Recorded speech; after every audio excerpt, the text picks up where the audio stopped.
This tutorial on the Sony A7C is brought to you by Maven Filters. This is my own filter line that is coming out in early 2021. There's going to be some huge discounts. If you guys want in on that special offer, make sure that you're subscribed, hit that notification bell, and when we launch, you will get first dibs on the offer. And if we've already launched, I will put those links in the description so you can find them. If you're an experienced photographer and you know your way around a camera, you may want to take advantage of the table of contents. If you hit Control F or Command F, depending on the browser that you're using, type in the keyword that you're interested in. It should highlight in the table of contents, click the time code next to it, and it should jump to that chapter marker. We're trying to make this as an interactive video guide for the A7C. Another cool technique is that this video is going to be about 2 hours long, and you may not be able to watch it all at once. No problem. You can watch up to the time code, type that in the comments, and when you come back, you'll have a little marker that will tell you exactly where you left off. If you are brand new to photography, I have to give you a word of warning. This is going to cover the operation of the camera only. I'm going to try to teach you as quickly and as efficiently as possible, but there are some other things you're going to want to know about the basics of photography, which is why I recommend my digital photography crash course. It's a $20 course. It will get you up to speed on the fundamentals very quickly. Now, having said that, there are many advanced features about the camera that I can teach you, including strobe and video and the different kinds of shooting. And I can demonstrate how I use the camera for landscapes and portraits and sports and some of the advanced features. This is something that I typically put into a crash course, but I have no idea how interested you guys would be in this. So if you do want an advanced course on the A7C, find the link in the description to my blog, leave your name and your email address, and if I get enough people interested, I will make a full crash course on the A7C. Typically, the price is between $40 or $50, and that also includes the digital photography crash course. So if that's something you're interested in, let me know on my blog, and we will reach out to you as soon as it's ready. As a resource I want to offer to you, I've put together a Facebook group for the Sony A7C. Just come on in, no trolls allowed. Nothing negative. This is just the best place for you to interact with me, ask me questions. I can't answer everything, but usually when we have the community of people helping each other out, it has been a tremendous resource. I like to get feedback of potential problems, and sometimes I'll make videos about it, and sometimes camera companies will fix those problems. And I want you to know you can become a master photographer if you put the work in. We're going to eliminate the learning curve. I got your back. This is going to be a great experience. We have a lot of information to cover, so let's get started. Before I put a lens on, I wanted to show you a couple things real quick, and then we're going to go over the external buttons and controls. Something I love about Sony cameras is that as we hold the camera, the lens release is right next to our right ring finger. So we can grab the camera, power switch is right here, and so with one hand, we can turn the camera on or off. And we can also release the lens. So we will push and hold this down and rotate the lens as we look at the mount counterclockwise. And you'll notice that we have this little notch right here that also corresponds with the white dot found on what is referred to as the E mount. So every lens for the E mount should have a white dot on it, and we want to align that white dot with the white dot on the mount before we rotate it clockwise, and then you'll hear a little click and it will lock. Now the lens I'm about to put on here is an older kit lens. It's a 28-70. There's a brand new 28-60 that's a little bit smaller. This version of the lens, I've seen it on eBay for less than $200, and the new 28-60 brand new is going to be available sometime around the start of 2021. It's like $499 if you were to purchase it separately. With the kit, I think it adds another $300, something like that. And I do like these little kit lenses because they are smaller, they're more compact. The G Master lenses are really nice, but they're also really expensive and really big. And sometimes you just want a nice general shooter. There's also a number of third-party lenses, primes that have come out recently that are really nice, compact. So in the end, start off with a kit lens, find what you don't like about it, and then start purchasing, selective purposeful lenses such as primes or wide apertures and, zoom lenses, depending on the shooting that you're doing. So on this lens, you can see the white dots right here. I'm going to line that up with the white dot right here and rotate until it clicks. Now it's on. And when I'm ready to release it, I will push the lens release right here. Something else I want to show you real quick is that every lens cap on just about every single lens, if you look under it, it will tell you the filter thread. And in this case, it's 55 millimeters, which means if I was to purchase a circular polarizer or UV filter, whatever it is you're putting on the front of your lens, you'll need to know the filter thread. Sometimes it's written on the lens itself, but you can always find it underneath the cap of the lens that covers it. So let's talk about some of the ports over on the left side of the camera. We're going to talk about memory cards real quick. So we have one SD memory card slot, and hard to see the fine print down here. It says UHS-2, which means we can use UHS-2 compatible cards. UHS-2, real quick, the difference between a UHS-1 and a UHS-2 are the number of pins. So this is a UHS-2 and this is a UHS-1 card. You can use UHS-1 cards, no problem. UHS-2 cards are a little bit faster and they're also more expensive. I tell my students to purchase the largest, fastest cards that they can afford.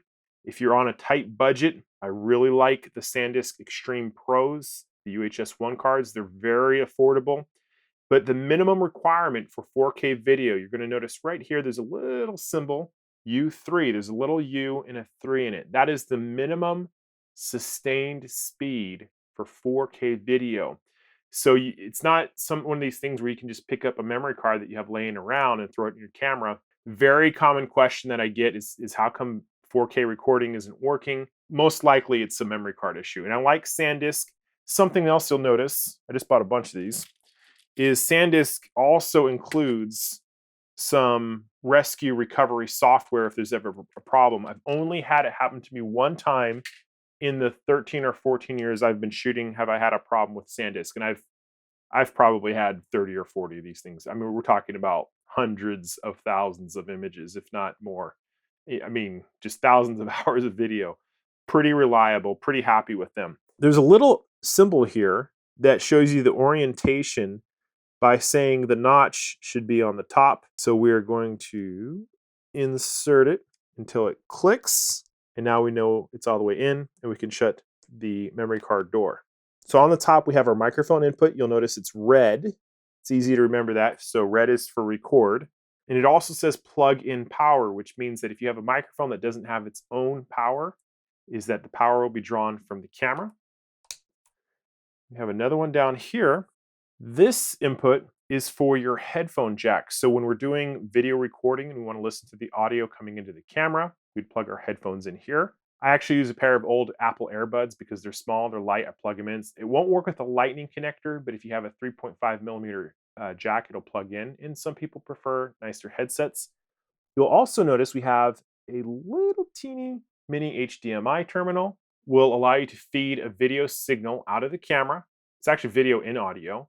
So if you're doing high-end video production and you have an Atomos Ninja, for example, and you want to record to an external monitor, or if you just want to play it back on your TV, this is where you'd plug it in. Be very careful because this is a very small HDMI port and it could break. Okay, so just something to keep aware of. There's 3 different sizes of HDMI. It's A, B, and this is the D size, the smallest size. It's the easiest size that will break.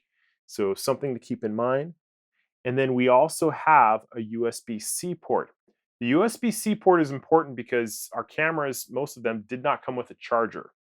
And it comes with a cable and then a power jack. And the idea is that you can charge the battery in the camera. A recommendation I would definitely make is to purchase a second battery. Absolutely. And there are some dual chargers on Amazon. Very affordable. I think I got mine for like 15, 20 bucks, something like that.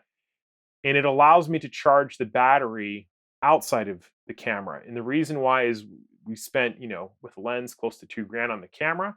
and we don't want to use it as a charger. Maybe we want to be shooting with it instead of charging a battery. And so that second battery we can just drop in there and we can take the camera out and shoot. We're not, limited by charging the battery in camera. Sony's older cameras had a much smaller battery. And I remember when the A7R2 came out, I had to buy 5 or 6 batteries just to go out and do a shoot. And the battery capacity now is outstanding. It's wonderful. Also, almost impossible to see, but there's a little light right here. It says charge, and this will light up when we are charging the battery in the camera. So let's put a battery in. Obviously, we're going to open it. And when you open it, you'll get a little icon that's showing you the orientation of the pins. So here are the pins, and so they are going to go to the outside of the grip. And we push it in until it clicks. And to remove the battery, obviously we would just move that blue slider over. And then we need to actually lock the outer door. Something you'll notice on this camera is that I have a little metal shoe on the bottom of my camera. It screws into the bottom of the camera. It's something that you're going to want to obviously look into in order to use a tripod. This is for the Bogen Manfrotto series. It came with the ball head. This is an older 496 RC2. They have something compatible like it. But anyway, I take this little shoe and screw it into the bottom of the camera. There is another kind called an Arca Swiss. It's shaped a little bit different. I like these because it has a lip that allows me to lock it in, and it'll actually lock just like that. I just think they're easier to use. It has a little safety switch here. But as long as this is on there, this camera's locked. It's not coming off. The Arca Swiss is more kind of a slide in and then rotate a knob. But I really like this for the speed. Looking from the top down of the camera, let's go over some of these buttons and controls. Obviously, we have the power switch, so we want to turn the camera on this way, turn it off. We have our shutter button, which is really a 3-phase button. This is the unengaged position. If we push it, you're going to feel this little resistance, and that's going to engage the camera's autofocus. I'll demonstrate this a little bit later. And then when we push it all the way down, it takes the picture. If we can train our finger to feel where that halfway depression is, we will know intuitively how to focus the camera without actually taking a picture and then pushing it down all the way when we're ready. Video record button to start and stop video recording. Press this. This is our mode dial. This allows us to tell the camera how to behave and what it'll do to help us, whether it will control the aperture or the shutter speed, or maybe we want it in manual control. You'll notice we have this little film strip that is for video recording. S and Q, slow and quick, high speed and slow speed video recording. We have 3 custom settings that we can set the camera up the way we want, and it'll remember those settings. We have the green auto mode, which I call the dummy mode. A lot of people like to shoot on this mode. The camera is going to do pretty much all the work for you. It's going to determine the settings, and we're just taking pictures. For pure beginners, I do recommend starting on P mode and encourage you strongly to learn A mode as quickly as possible. And we'll talk more about that a little bit later. But for me personally, I almost exclusively shoot on aperture priority, manual, and video. This little guy over here with the numbers is our exposure compensation dial. I'll be demonstrating this. Kind of hard to see. You'll notice these little gray marks in between the numbers. Those represent 1/3 increments. So we'll talk all about this in the exposure lesson. This right here is our hot shoe cover. So when we remove this, there it is. The hot shoe is for our flash. For video recording, there are a number of accessories we can attach here. I have an Atomos Ninja 5 that I'll connect here, but it's really generally made for flash. This center pin here will trigger a signal to the flash in terms of the timing and when to fire. It's nice to have these little covers if you're not using it, just to cover it up and protect it. Let's talk about some of the things that we see externally on the back of our A7C. Obviously, we have our EVF right here. It's a little TV monitor, and this little switch right here basically tells the camera when we've placed it close to our eye, and it will shut off the back monitor. And there's different ways we can set this up. If you're shooting on a gimbal, for example, we might want to turn this off and have the back monitor on only, because the gimbal sometimes will trigger this to turn off. There's also a little eye cup accessory that clips on here. It's not on right now just for the sake of demonstrating. This little wheel right here that we can rotate is called the diopter adjustment. Kind of push and rotate. This controls the focus of the EVF, so if you wear corrective eyewear, you can adjust the focus using this little wheel right here. Deep menu button, you'll be accessing it every time you jump into the deep menu. This control right here is where we change a lot of our exposure settings. It's pretty much your main dial. Sometimes I call it the rear wheel, and we rotate it to the left or right. You'll notice that we have a number of icons. We have an AF on button, which can be customized. This will engage our focusing systems. If we like to shoot sports with back button focus, this is where we would be doing it. We'll be talking about button customizations when we get into the menu system. Next, we have the FN button or function button. This guy here on the back has a number of features. It looks like it just has a scroll wheel that we rotate to the left or right, which can be used to change our exposure settings. But there is also a directional pad built into this, so we can push on top, bottom, left, right. And you'll notice that it has corresponding icons. So depending on which icon we're pushing on, in what mode that we're in, we can change different things. So for example, if I wanted to change my ISO, I would push to the ISO, and I could rotate to the left or right. If I wanted to toggle my display, I would push up. If I wanted to, for example, drive modes, which is what the camera does after we push the shutter button down all the way. We have a timer, we have multiple frames per second. On the bottom, we have a grid to inspect our images. Suffice it to say, lots of controls here. And very importantly, in the center, it's a set button, but it acts like an enter or return button would on your computer. So if you select something and want to enter, you would push this center button. So there's three controls here: the rotating wheel, the directional pad, and the set button. On the bottom, we have the play icon. Obviously, if we want to play or see our images, we would push that. And then we have the garbage can icon next to it. The C designates a customizable button that we can also set up differently depending on the mode that we're in. Something that's great about the A7C is that the monitor rotates to the side. That is very nice. In the past, the monitors would mostly just tilt up or down. I personally do a lot of video recording, so I like to take the monitor and flip it around facing the front of the camera so I can see myself, my framing. I can check my audio levels. All of those things are very important to videographers, and that is the back of the camera.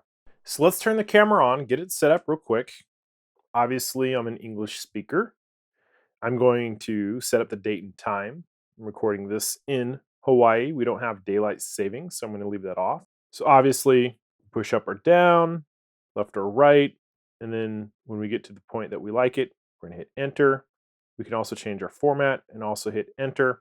There's a new app for Sony cameras. They give us control on our smartphones. I'll be demonstrating this hopefully a little bit later. This one's called the Imaging Edge. It's changed a couple times over the years. And the memory card that I've put in there is brand new. So whenever you put a memory card into the camera and you're starting from scratch, we do want to format it. And I will point this out when we get into the deep menu section. So we have a ton of information on our monitor, and you're probably wondering what all this means. We're going to go over that, but there's a couple things I want to demonstrate real quick. The first is the display feature right here. So I want you, if you don't have your camera, there's going to be some examples. It's going to be very helpful to follow along. And what I want you to do is to push up on the display button and watch how the information shown on the back monitor also changes. And just get into the hang of cycling this, because there's going to be times you will want this information, and there's other times you're going to not want it. So you'll notice there's about 4 or 5 different screens. So we have all of this information here, tons of info, and then we make it go away. Then we have our histogram in the bottom right-hand corner. Then we just have our basic shooting information. And then we have this black screen with tons of information. We're not getting a preview of what we're shooting. So now I want to start walking you through what all this stuff means. And on the bottom right here, very important, there's a couple settings you should always be aware of. The first is written as a fraction, 1/50, 1/50th of a second. This is our shutter speed, which tells us how long the sensor will be exposed to light. So it's a time setting. Anything with an F refers to an aperture. F4.5 tells us how wide the lens is opening. So we have the two major controls of light, how long and how wide the lens will open. Over on the far right, we have something that says ISO. And right now it's set to auto. And I'm gonna have to come in and set the timers up a little bit differently because it's falling asleep. ISO, the easiest way to think of it is how much boost the camera is adding to the light. It's an electrical signal, and auto means the camera is going to do whatever it thinks it needs to make the image evenly exposed. For example, in the beginning, auto is very tempting, but I'm going to ask you to turn it off. And the way we do that is we're going to push right to access ISO. And you can see the auto setting right here. And I'm going to leave it on about 400. And going to be giving you some demonstrations later when we talk about exposure and exposure compensation as to why I turn this off for beginners. We don't want to rely on it too much. There is a time and place to use it. So once I've selected 400, I'm going to hit set. And so now I have an ISO of 400. These three settings, shutter speed, aperture, ISO, are critical. If you look through the viewfinder on most cameras, you'll also see it on the bottom of most cameras. Very important to constantly keep an eye on it. Looking at the top left-hand corner, we have this P. The P stands for program mode. The mode indicator corresponds to the mode that we're setting with our mode dial. So if I rotate it to A, you'll notice that the icon is changing. It's always important to be aware of what mode we are shooting in. So I'm always sneaking a peek, just making sure that I'm in the mode that I want. To the right of that, 6,660, it's the number of shots remaining for the selected settings on the memory card. To the right of that, 3:2 is the aspect ratio of the sensor. So we have 3:2 measurements. It's the proportion. And next to that, we have 24M, which you probably guessed, 24 megapixels. To the right of that, we have the setting that says fine. This deals with our current JPEG setting, the compression that'll be written and saved as. This little hand icon that's shaking is a warning indicator. It's telling us that the shutter speed that we have selected is pretty slow and the camera might be a little bit shaky. So if we were to change some of these settings and we get to 1/60th of a second, you'll notice it changes. I'm going to show you something real quick, turn it up a little bit higher. So it's kind of giving us a warning about that 1/60th of a second shutter speed. We'll be talking more about that a little bit. It's just saying, hey, your hand might shake a little bit. Basically what it's saying. Be careful. Now we do have a built-in stabilizer, which is amazing. It is fantastic on Sony cameras, and when you get a good lens on it, you can take some pictures in pretty long shutter speeds, but we'll save that for another discussion. To the right of the compression settings, we have our battery life indicator. Below that, we have our metering mode. The metering, which I'll demonstrate, tells the camera how to measure light based on patterns. Below that, we have our white balance indicator, dynamic range optimizer. This right here designates our creative styles. The creative styles, I like to think of them as sets of instructions that tell the camera what to keep and what to throw away. Especially when we're dealing with JPEGs, not all of the information is saved, and we can tell the camera, maybe if we're shooting portraits to get more accurate flesh tones, or if we're shooting landscape, to have more vivid blues and greens. Below that, we have this little palette. It's turned off. I almost never use them.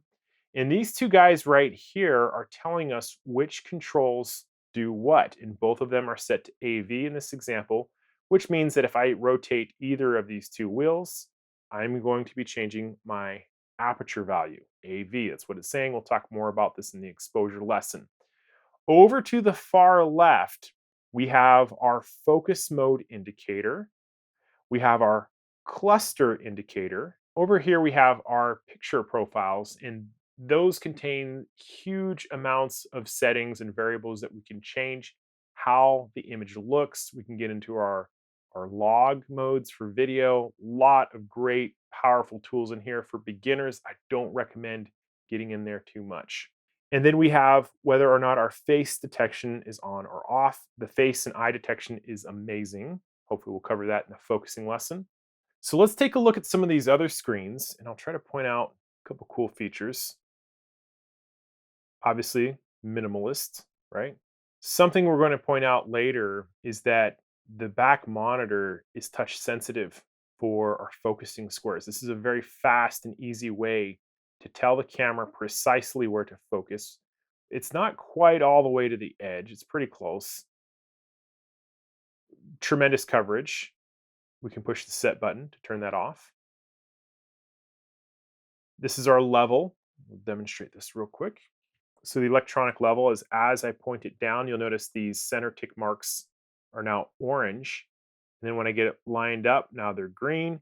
And obviously if we go side to side, so this is completely level, right? And if we go side to side, we can tilt this and you can see we get that orange marker on the edges again. So this is going to tell us if the camera is lined up, which brings us to the FN or the function screen.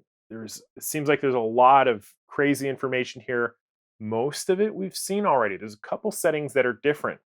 So this black screen, the function screen, we activate the settings by pressing the FN button. And when we do that, you can see we get this orange highlight that we can move around. And the highlight allows us to change the settings. So if we were to highlight, let's say, our white balance and press the set button, it would pull us into the white balance menu and we could choose all of these settings. We're going to go through these really quick. On the very top, we have a single square. This is our drive mode. It's what happens after we push the shutter button down all the way. And when we come into this menu, let's just take a look at it. You can see that it'll tell us what these other settings are. So we have single shooting, we have continuous high shooting, and if I'm pushing to the left or right, when there's these little triangles, we have these other settings. We have a medium amount, a mid amount of bursts, and we have a low burst of continuous shooting. For sports shooting, you're going to want it on continuous high. Then we have our timer, and it says 10 seconds now. If I push to the right, now it's 5 and 2. So I can control the length of time that the timer works. If we go down to the next one, it's self timer with multiple images. So we get a 10-second delay, and then the camera will take 3 images. Great for family shoots. We just did a Christmas family shoot. And if you want multiple images taken, well, we can just come over here and keep pushing to the right. People blink. And if we keep pushing to the right, we get different sets of seconds and images. 2 seconds, 5 images. Very handy if you are in the picture. If you need to run over there and be in the picture, people blink. You don't want to have to run back to the camera each time, right? Coming down a little bit more, we have our continuous bracketing mode. Bracketing means the camera will change the exposure between each image for us. And again, because we have these little triangles, I can push to the left or right, and we can determine these different packages for bracketing, right? So it will change the settings by 3 exposure values, and it'll take 3 images. Well, now it'll take 5. We demonstrate how bracketing works on the crash course. Just think of it as the camera changing the brightness between each shot, and then we have the number of shots. Coming down a little bit more, we have a single bracket. And so what's the difference between single and continuous? Single means that we push the shutter button down each time. Continuous means the camera will automatically do it for us. Otherwise, this information here is still the same. 2 exposure values over 5 images. If we come down a little bit more, we can do white balance bracketing, which means the camera will change the white balance either on a low or a high setting. So if you have a really important shoot and the color is mixed and you're not really sure, you can come in and bracket. I almost never use this. Then we have our dynamic range optimizer bracket, same thing, high or low. The dynamic range optimizer is where the camera kind of cheats a little bit for our dynamic range. If we have highlights, it tries to make it so they're not blown out. Shadows, a little bit more detail. I leave it on low. But this is how we can change our drive modes. There's a number of other ways we can do it. For now, I'm going to leave it on single shooting. Some of the other features in here include flash control. So if we wanted to control how the flash works, I'm not going to demonstrate it on this video. If we do a crash course, there's like a good hour lesson on flash, how to use flash, how to set it up, how to use it. And you can see we get these slow sync and rear sync modes for those of you who understand what those mean, if you need to do it. Because there's no flash on it, it's not set up, I'm going to leave it to off. We have our auto focusing modes. We'll be talking about this in the focusing lesson. There's a lot of them, very confusing, can be confusing. And we also have our clusters. We'll be talking about those in the focusing mode as well. Here's where we change our picture profiles. There's a lot of information in here. You can select which one you want, and then you can come into all of the different settings in here. It's just way too much information for this video. Come back out. Oh, we're gonna turn this back to off. So this little setting here with the box around the head is our face and eye detection to turn it on or off. Very powerful if you are a portrait photographer. I'll demonstrate how to use this later. I use it all the time. It's a great feature. We have our beep menu. If we want to shoot silent, we could come in here. So I'm going to turn this on, take a picture. Didn't hear anything, right? So it's a full electronic shutter. Useful in some situations. Certain wedding photographers might want to use it. Film sets, very, very cool feature. And when it's turned off, you can hear the shutter actuating. Coming over to the right column, we have our metering modes. We'll be talking about those a little bit later. White balance, I'm going to demonstrate this a little bit later. Here's our dynamic range optimizer. Our creative styles, I don't really recommend them right now. Just leave it on standard if you're a pure beginner. These guys here are picture effect, kind of gimmicky. I don't really use them. They're kind of fun to take a look at. Maybe I'll demonstrate those a little bit later. Then we have our aspect ratio. I definitely recommend just leaving this on 3:2. If you wanted to change the aspect ratio, let's say 1:1. Let's take a look at that. You can see that we've cropped off the sides of the image, and now we're like shooting for Instagram. So I do have some friends that actually change their aspect ratio. My dad likes to do it. Shooting for magazines, sometimes they like to shoot 4:3 just because the layout is different, or if they're shooting for cinema looks, 16:9. My dad likes to do that. For most of us, however, 3:2, just leave it right there. And then we also have our formats. So we come down here. We can also set this up in the deep menu, but it's whether we're going to shoot RAW and JPEG together, or just JPEG. We're going to leave it on just JPEG for now. Some of the other information in here that we haven't really covered is you can see this huge grid here that says 5, 4, 3, 2, 1, and a negative, and 1, 2, 3, 4, 5, and a positive.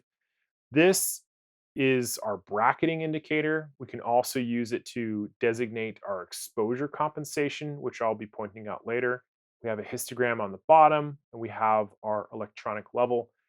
That covers all of the black information screen. I use it sometimes, but there's a better way to do all this, is that when we are in our regular shooting mode, if we want to access some of those menu items that we don't see here, we can just push the FN button.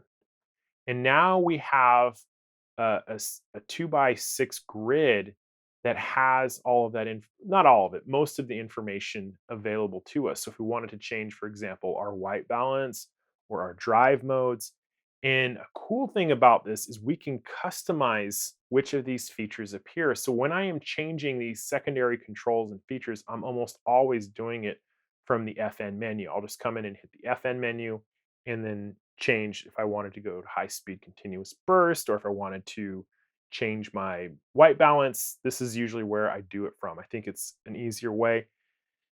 Another thing about this is it gives us a little bit of a preview in some of these features in terms of what we're changing. Something I do want to do right now is turn off the auto timer, because as I'm teaching, it keeps turning off and it's driving me crazy. So I'm going to come into the menu. So in the yellow tab, page 2 out of 6. So this power save start time basically means is that when we're not using the camera, how much time should the camera wait before shutting the camera off? And because I'm teaching right now and it's bothering me, I'm going to leave this to 5 minutes. This is a battery saving feature. If you don't like your camera turning off so fast, you might want to come in here and change it as well. But we're going to have that on 5 minutes for now. Before we get into the exposure and white balance and focusing, I do want to point out something real quick, is that we do have a couple new icons in here. Exposure compensation we'll talk about. And we also have steady shot, which deals with the stabilizer built around the sensor. If we wanted to turn it off, we would just come in here and select off. All of these other icons that we see, we have talked about somewhere else. We have our mode indicator right there. So something else I want to point out is that we have the garbage can says question mark, which means if we want information about the particular item, if we just forgot, we want a little definition. Sometimes the definitions are kind of short. It'll tell us if we hit the garbage can icon. So that is the function menu while we are shooting in our exposure preview screen. Real quick, let's talk about playback and deleting images. I rarely delete images on camera because I can't tell you how many times I thought I had a bad picture and I brought it home and I looked at it and it was actually fine. So you can see a lot more on a big monitor, but playback is obviously right here.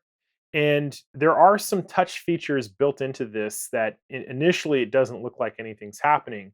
But if I press, for example, the magnify icon, I can touch and drag to zoom in. This is far easier to inspect than, just pressing on the directional. I think it's easier. We can also zoom in and out by rotating the wheel. See how we're rotating out. Another thing I can do is push down and it gives me the grid view. We can also come over and move up and down by pages. So when we get lots of images, let's just take a bunch of images real quick.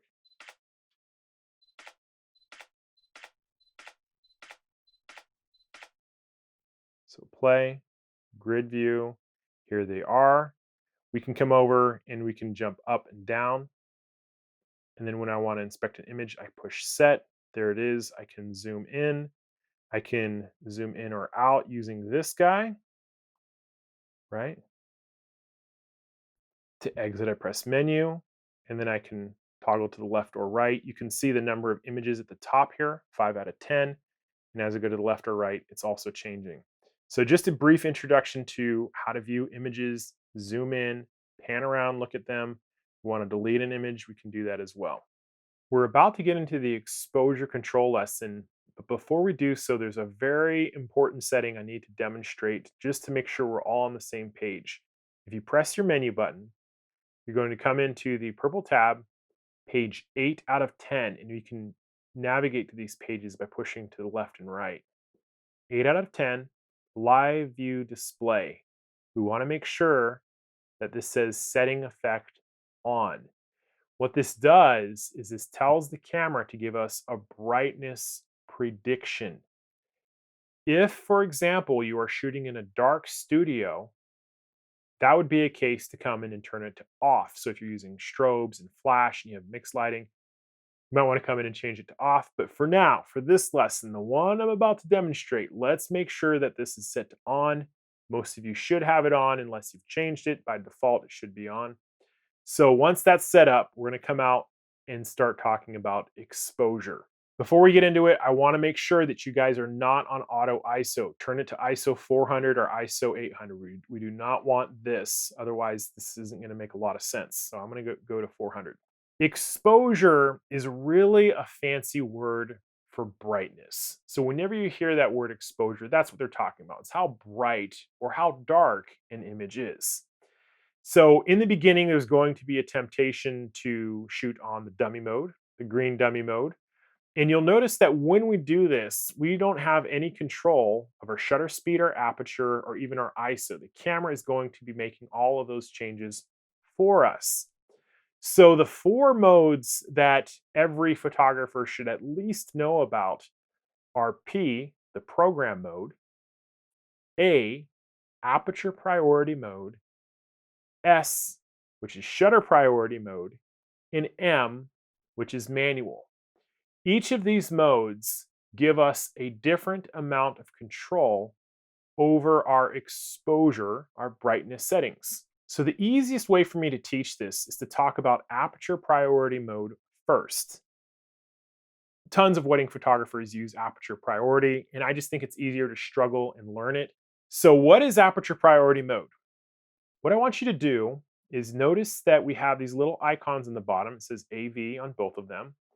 So our rear control wheel is going to change our aperture, and the directional pad will also change the aperture. That's what it's telling us. So just come in and rotate your aperture control, and we can see with this orange mark, the camera is telling us that we're changing our aperture. Now I talk about this more in our digital photography crash course. It's included in the A7C crash course, is what are apertures and why would you want to change the size. So what do those F numbers really mean? As a quick introduction, I have a really old lens that my dad gave me. And if you look on the inside of this lens, you can see that we have these little blades. Most modern lenses have this. This is a prime lens, which means the focal length stays the same. It's a 50 millimeter 1.8. So if you see those blades in there, what our aperture does is it controls how much those blades are open or closed. So as an example, and this is a manual lens that you change the f-stops using the lens. So if you see those blades in there, I'm going to open them up. This is f1.8. The smaller the number, the wider the opening. And if I was to rotate it in the opposite direction, let's say f19 or f22, you can see that opening becomes very, very small. It's not letting in as much light as this. And that is what our aperture control does, is it tells the lens how much to open or close. And one of the effects of that is how much light is coming in. So with this in mind, what I want you to do is to change your aperture. Just practice changing it, and you can see the orange numbers this is what we're controlling. So if I was changing my aperture and I am using a tiny opening like f29, you should be asking the question, why is this not dark if I'm using a teeny tiny opening? Or if I go in the opposite direction, 4.5, it's a much wider opening. Why is this not pure white if I have a larger opening? The preview is staying the same. How is that possible if I'm changing the size of the opening in the lens? That's impossible, you should be thinking, right? So what's happening in aperture priority is I want you to take a look at the shutter speed over here. Wait a second. The shutter speed is changing, but we're not changing it, we're changing the aperture. So aperture priority mode means that the camera is changing the shutter speed for us. We dial in the aperture, the camera makes a measurement, and it gives a recommended shutter speed. And I can prove this to you. I want you to take your hand and slowly just move it in front of the lens, blocking the amount of light coming in. And you'll notice the shutter speed is changing. So what's happening is the camera is measuring the amount of light that is entering the camera and it's changing the shutter speed accordingly. This is why aperture priority is so powerful, is that you can just dial in your aperture and the camera is going to take care of the rest of the work. But this is why myself and others like it so much, is because it takes the decision making of changing the shutter speed away from the photographer. We don't have to worry about it. Now, there are a couple rules about this I want to point out. 1/60th of a second, in my mind, is the limit for a beginner. If you are shooting with a slower shutter speed than 1/60th of a second, and we get this flashing warning that's going to pop up, it's going to say, hey, you're getting into slow shutter speeds. If you're using a shutter speed slower than 1/60th of a second, you're running into the risk of a blurry photo. You might have correctly focused it, but if the shutter speed is long and you're moving and people are moving, it's a very long shutter speed, it's going to come out as a blurry image. So what I do is when I'm shooting an aperture priority, I am constantly sneaking just a little peek at my shutter speed. I'm just looking over, okay, 1/60th, I'm good. Now that shutter speed recommendation is going to be different if you are shooting sports. A moving athlete, fast motion subject matter requires faster shutter speeds. So if it's a kid running around, maybe we should be closer to 1/250th of a second because they're so quick, right? If it's an adult athlete, now we're talking about 1/500th, maybe 1/1000th of a second, a much faster shutter speed. So our shutter speeds should be given some thought based on what we are shooting. But for beginners, handheld portraits, I like 1/60th of a second. Sports, yeah, 1/500th of a second. Those are two good places to start. So you're probably thinking, all right, Michael, that's great. We can change our aperture and the camera's changing the shutter speed, but how do we change how bright it is?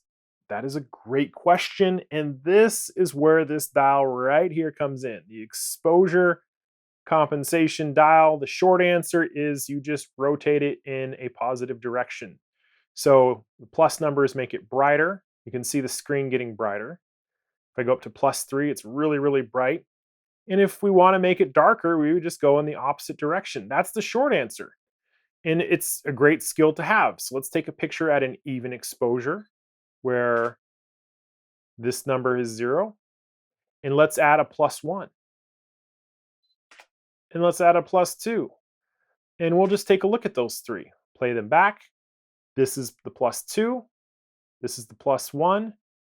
And this is the even exposure. So the short answer is we can change the brightness of our images by changing the exposure compensation dial. That's the short answer. We can make it darker and whatnot. So some of you are probably asking though, what is going on? I mean, there's got to be more to it when we just rotate this dial, right? And the answer is absolutely, you are correct. So when we change our exposure compensation dial, what I want you to do is to take a look over here at our shutter speed. Shutter speed's changing a little bit, right? Now I'm going to show you mathematically something that's super cool. What do these numbers mean? What does a 1 mean? A 1 means one stop of light. So what's a stop? A stop represents twice the amount of light as a previous setting, double the amount of light. Okay, so every time you get one stop, you're doubling the light or you're halving it, depending on which direction you go in. So I'm going to prove this to you mathematically. Look at our shutter speed, 1/60th of a second. And when I go up to +1, it is now 1/30th of a second. 1/30th of a second is twice as long as 1/60th, right? Because if we go 160 plus 160 back to back, that's 2/60ths, which in fractions is really 1/30th of a second. So if I was to go to +2, add one more stop, what do you think this fraction would say? If you said 1/15th, you were absolutely correct. And there it is. And if we were to go up to 3 stops, about 1.75, right? 1/8.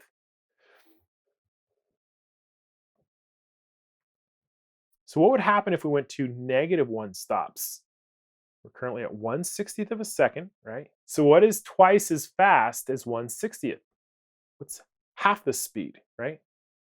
If you said 1/120th, you're absolutely right. It's 1/125th because that's how the camera's set up. If we were to go to -2 and you said 1/250th, you're absolutely right. In -3 would be 1/500th. So what's happening with our exposure compensation dial is we're telling the camera to cheat the shutter speed just a little bit in the direction that we want it to be brighter or darker. So in this lesson alone, we've covered aperture priority, what it does, how the camera compensates. We talked about apertures themselves, changing the brightness, and what is happening. And so you have a really good basis right now for aperture priority mode. When I shoot weddings, I use it because I'll be indoors, in a chapel. It's dark. Here comes the bride and groom. They're walking out. Now we're in the lobby. This all happens within 5 seconds, right? Well, the lobby's a lot brighter, and I don't want to fumble with my shutter speed. Now we're outside, bright sunny day. Those are three different environments. Aperture priority tells the camera to make those changes for me so I don't have to worry about changing it and missing the moment. Plus, I'm looking where I'm walking, I'm backing up, and I just don't want to worry about shutter speed. So that is why aperture priority is so great. Same thing with sport shooting. If it's a sporting event, I'll choose the aperture I want and let the camera handle the rest. Here come the clouds. Oh, it's a little bit cloudy. It's going to change the shutter speed for me. I just sneak a peek to make sure it's fast enough. Now, something I want to point out real quick. The kit lenses, they don't really open up that wide. Let me get this guy in here. You can see the opening on the kit lens is pretty small, right? That's not going to let in a lot of light, even on its widest setting compared to something like this.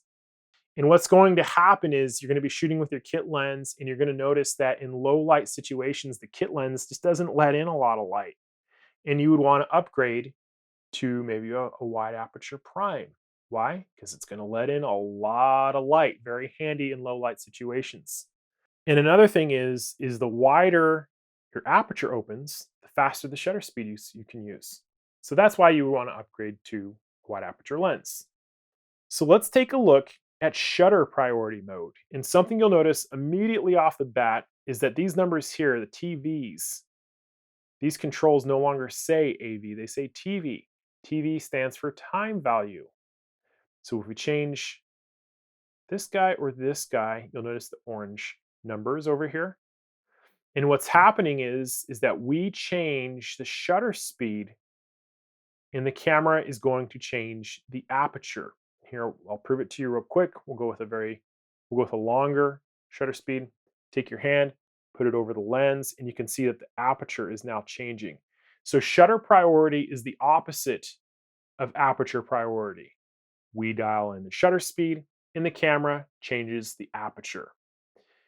There's a time and place for it. I know sports photographers who use shutter priority, they just prefer it to lock it in. I'm not a huge fan of it simply because most of what I can do can be accomplished with aperture priority or manual, right? But if you get into a situation where you're shooting shutter priority and you get these flashing and this blinking, let's say we're shooting a sporting event and we're at 1/500th of a second. We got to have that 1/500th of a second for the speed, and it's too dark. The lens won't open up anymore. We've maxed it out at 4.5. That's what this kit lens can do.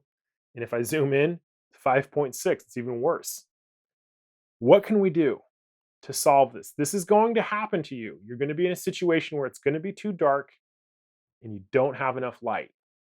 This is the instance where we should bump up our ISO. If you said that, great job. That is exactly correct. And so what I'm going to do is add a bunch of ISO to make it brighter. Focus, there we are. So the ISO is adding an artificial boost to the light. What's the trade-off on this? Well, I'm going to exaggerate this and turn it way up. You'll notice the camera can go up to 204,000 ISO. We're going to have to actually use a faster shutter speed. Just want to demonstrate what's going on with ISO. And now I'm going to turn my ISO way back down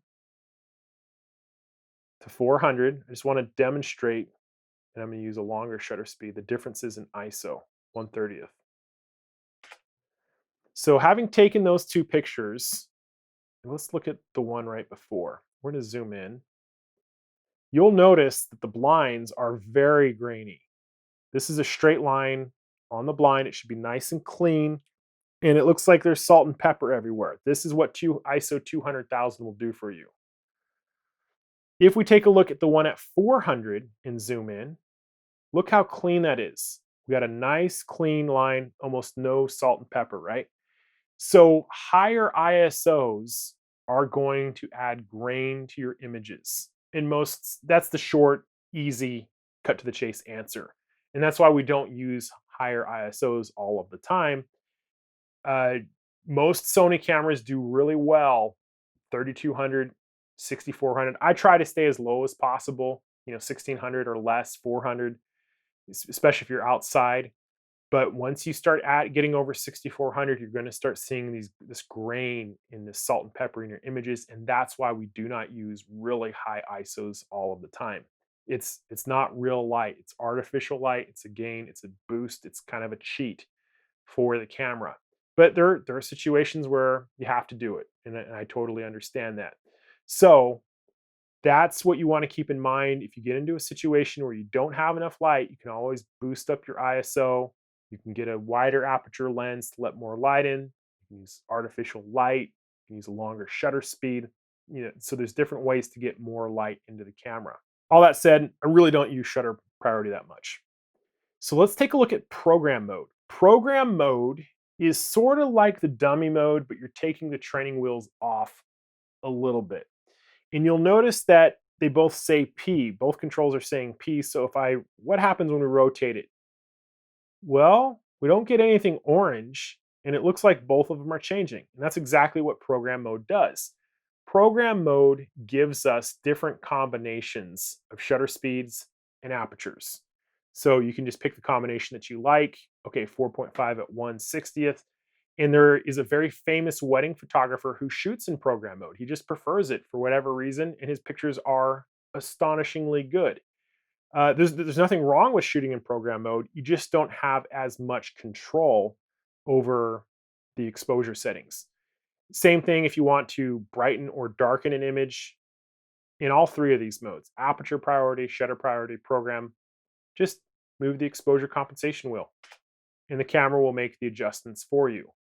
A lot of people like program mode when they're getting started. It's just easier for them. They don't feel any pressure. And program mode is sort of like an automatic mode. It's going to handle the aperture and the shutter speed for you, but you'd still need to dial in the combinations you want. Let's talk about manual mode. Manual mode intimidates a lot of people because we have complete control over the shutter speed, the aperture, and if you're not on auto ISO, the ISO.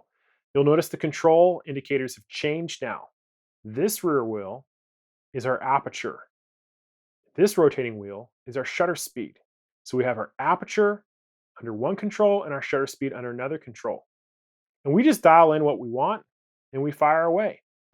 Now, something you'll notice that's interesting is the exposure compensation wheel doesn't do anything. I'm rotating it and nothing's changing. So in manual mode, exposure compensation does not work. And the question you probably have is, Michael, okay, well, how do I make my images brighter or darker? We do that by using our aperture control or our shutter speed control. So if I want it brighter, I use a slower shutter speed. I'm on a tripod, 1/20th of a second, it's brighter. Or I could use a faster shutter speed and make it darker. If my aperture opened wider, I could come in and open it as wide as I can. That's going to let in more light. It's not very bright here, so I'm going to bump up my ISO. And this is what manual does for you, is it gives you complete control. I use manual mode when I am shooting with strobes or if I am not rushed for time. I typically go into manual. It's usually a time thing. If I'm in a rush, almost always aperture priority. You'll notice that this little indicator now has a plus 0.3. So that is telling you about how over or how underexposed the image is. It's 2 stops underexposed, it's 1 stop underexposed, it's 2 stops overexposed. This becomes more of a meter, a light meter that's telling us how bright or how dark it is. So in summary, manual mode means that we dial in the shutter speed and the aperture and the ISO if we're not on auto. Super powerful mode. One question I always get is about auto ISO. In these examples, we've been using a set ISO, but there is a time and place for auto ISO. I'm going to turn it on and you can watch what happens when we get into auto ISO. Everything's nice and even. Suddenly, we get the exposure compensation indicator back on. And I can change the brightness using the exposure compensation, but the shutter speed and the aperture don't change. So what's happening here? We're in manual mode, right? What's happening is the camera is adjusting the brightness with the ISO. We've locked in our shutter speed, we've locked in our aperture, and this adjustment just tells the camera to use a little bit more ISO. Another thing is it'll still work if we cover the lens. Shutter speed and aperture don't change, but the camera is making adjustments. You can kind of see it in the bottom part of the screen by bumping the ISO up. The question I get on this is, when would we use that? Great question. Indoor sporting events are pretty good, especially when there's lots of lights flashing and changing. So MMA, mixed martial arts, you got a lot of lights changing. And if I was shooting MMA, what I would do is I'd come in and dial in my shutter speed, maybe 1/500th, maybe even a little bit faster, dial in the aperture I wanted, set it to auto ISO, and that way, if there's lots of flash or changes in lighting, the camera is going to handle it all with ISO. I'm locked in on my shutter speed, so I know that's going to be fast enough, and I don't have to worry about it anymore. So auto ISO basically becomes a fifth mode where we're telling the camera we want these settings, make the adjustment for ISO.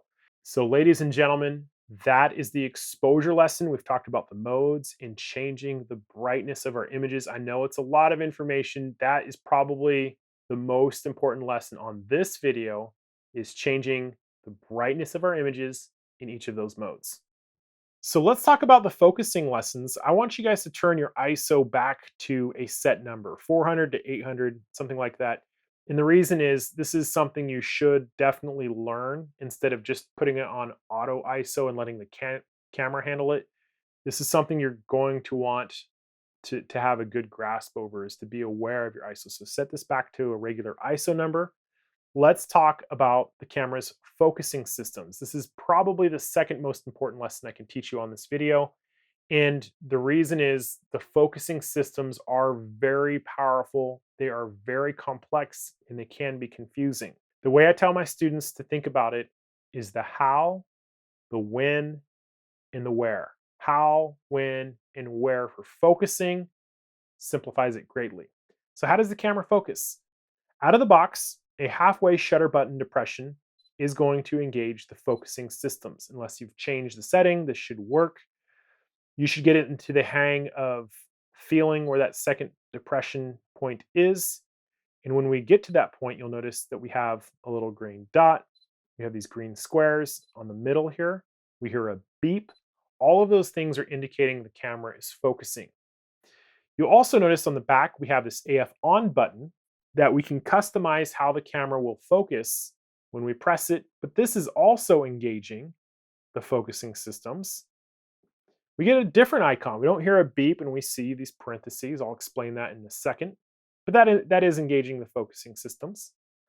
In this case, I can also push the set button just based on the way it's set up. You can see it's a different box even. I'm going to change the display to make this easier to see. We can also touch on the screen, designating where the focus box will be. We'll talk more about that in a second, but we can also then engage focusing.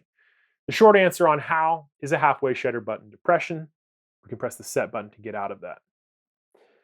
So the next part of this is the when the camera is focusing, whether it's a one-time focus or whether it's over and over and over again.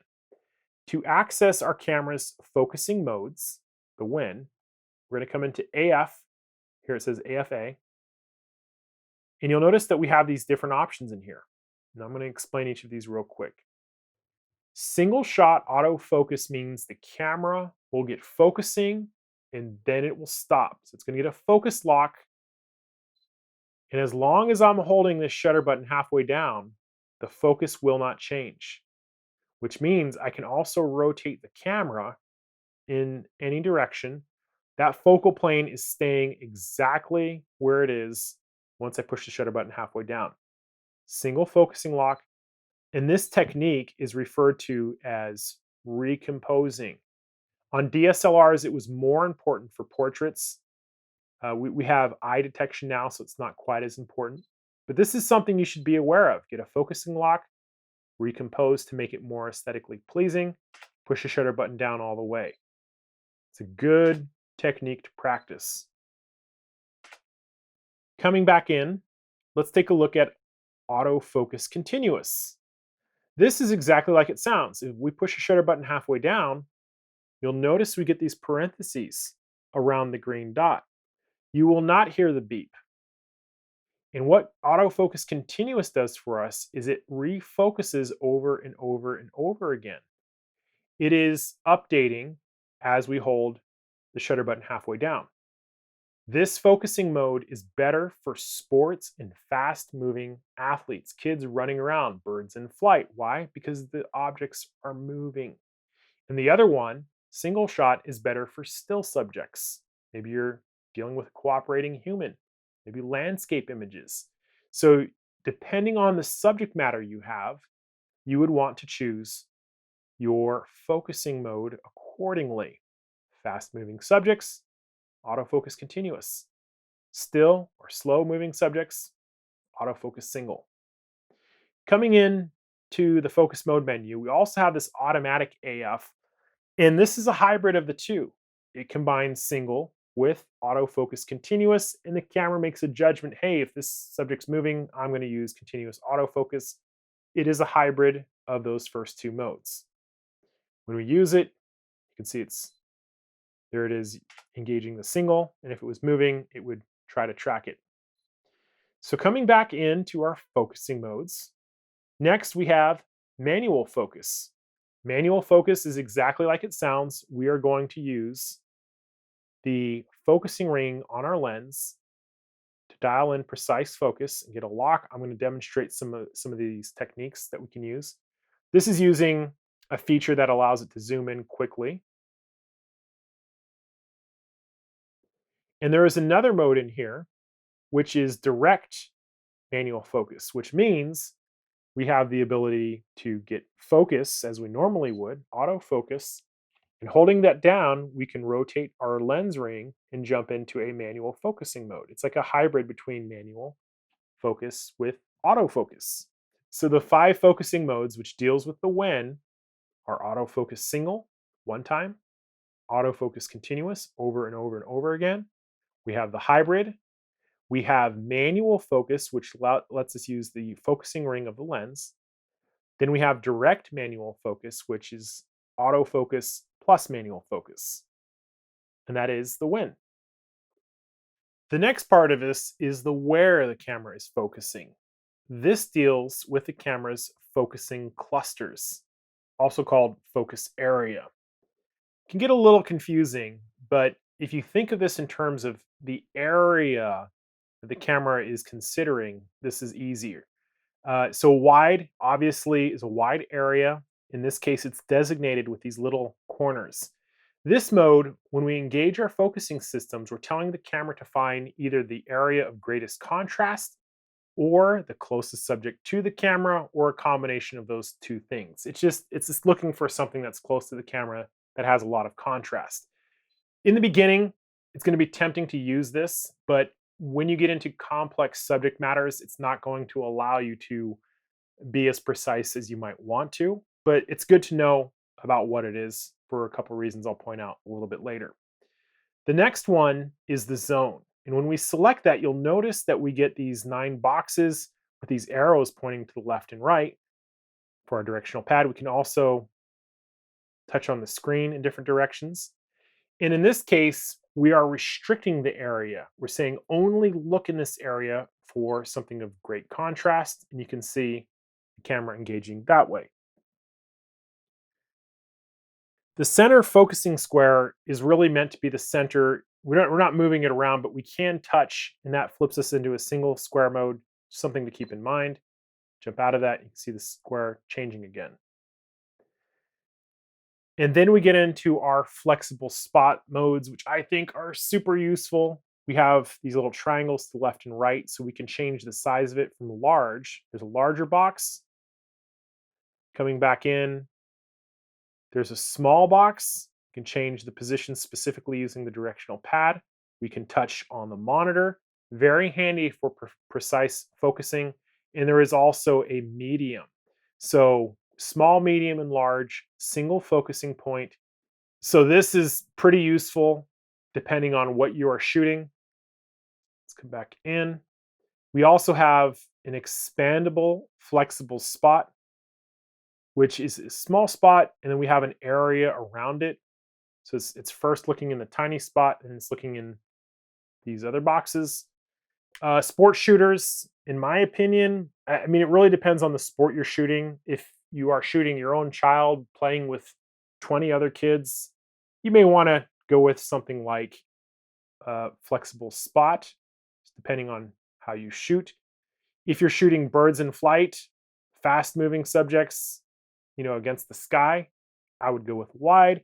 So we change our focusing area depending on the subject matter. Some sport shooters prefer this because they can tell the camera to look in a certain specific area. It really depends on what you're doing. Macro photographers, you might want to go with something like small spot mode. Now, something you're going to notice is that when we come in here and we try to go to tracking, expand flexible spot, it's grayed out. Why? What's going on? Well, let's come into autofocus continuous. Hopefully that will turn it on, and there it is. So what is this mode all about? We also have wide, zone, center. It looks like we have all of the different focusing clusters in here, right? So what does this do? Let's take a look. So when we have this mode turned on, depending on the cluster we're using, you'll notice that instead of those little boxes, we get a bigger green box with these lines on the side. And what that means is the camera will automatically track the subject. So if this subject is moving, it is going to follow the subject. It works better with single subjects with higher contrast, maybe somebody skiing down a white mountain, for example. It's going to work better than 22 football players, where you have lots of subject matter changing. But the truth of the matter is, once you get that lock, it does a pretty dang good job of following that subject. So it really depends on what you're shooting, but in some cases, it is just spectacular. And that is your tracking focusing cluster. Come back in here. I'm going to come back to flexible spot large. Something I want to point out with a single focusing square is we can touch, obviously. There will be times you'll be looking through the viewfinder and you'll want to change your focusing square. You can do so by using the directional pad. The idea on this is that we press into the camera, set button, and then we can push on the directional pad to use it as a joystick. Now that we've covered the how, the when, and the where of focusing, there are some additional accessory techniques I want to point out. The first of which we have to be in manual focusing for. Dial that in. We're going to come into our menu. It is the red tab, page 13 out of 14, and on the bottom it says peaking setting. I am going to turn this to on, and I am going to select the color red because it shows up pretty well. When we have peaking turned on and we zoom in, so if manual, we should start to see this red outline. You can see it a little bit just on the edges of this plus target marker. So what the peaking does is for manual focusing is it shows us the edges of high contrast in a specific color. This is very useful when shooting video if you want to get a precise focus on something and make sure you got it dialed in. Something you'll notice is that when we zoom out, so if I tap the shutter button, we can see it on the blinds. But remember, this is only working in manual focus. So if I come in and I turn it to AFS, it's gone. And so that's something that's confusing sometimes. Peaking is great because we can also choose different colors. We have yellow, blue, white, and it's a focus assist tool. In this menu, there are some other pretty cool tools. MF Assist is that zoom feature. So if I come back to manual focus and I rotate my zoom ring, I'm not punching in anymore. So some people love that feature, some people don't. If you are manually focusing, do you want it to punch in or not? There is a focus magnifier if we just want to zoom in. So I push set. Here I can punch in manually and then focus. How long do we want this focus magnification to last? What is the initial focus magnification when we're dealing with a still image? 1x or 5.9x. And then we have autofocus available in focus magnification. This is turned to on. I'll demonstrate this real quick. So what does that even mean?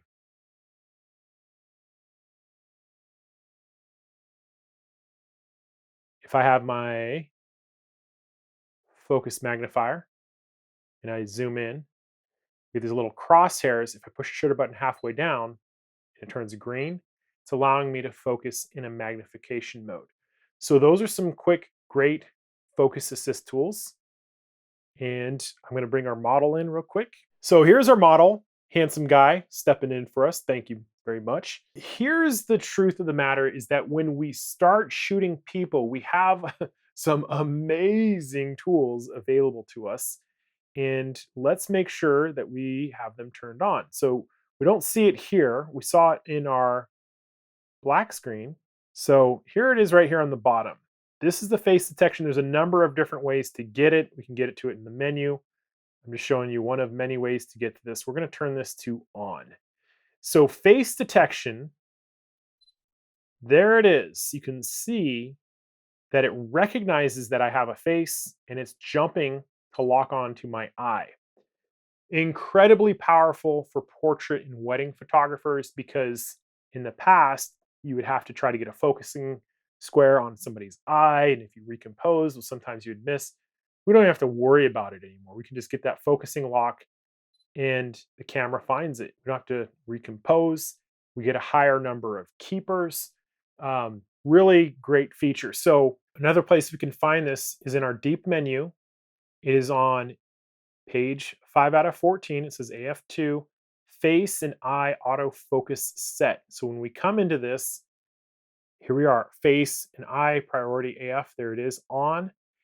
Subject detection, human. What would it be besides human? Animals. So there are a number of companies that now have animal eye detection, cats, dogs, certain kinds of birds.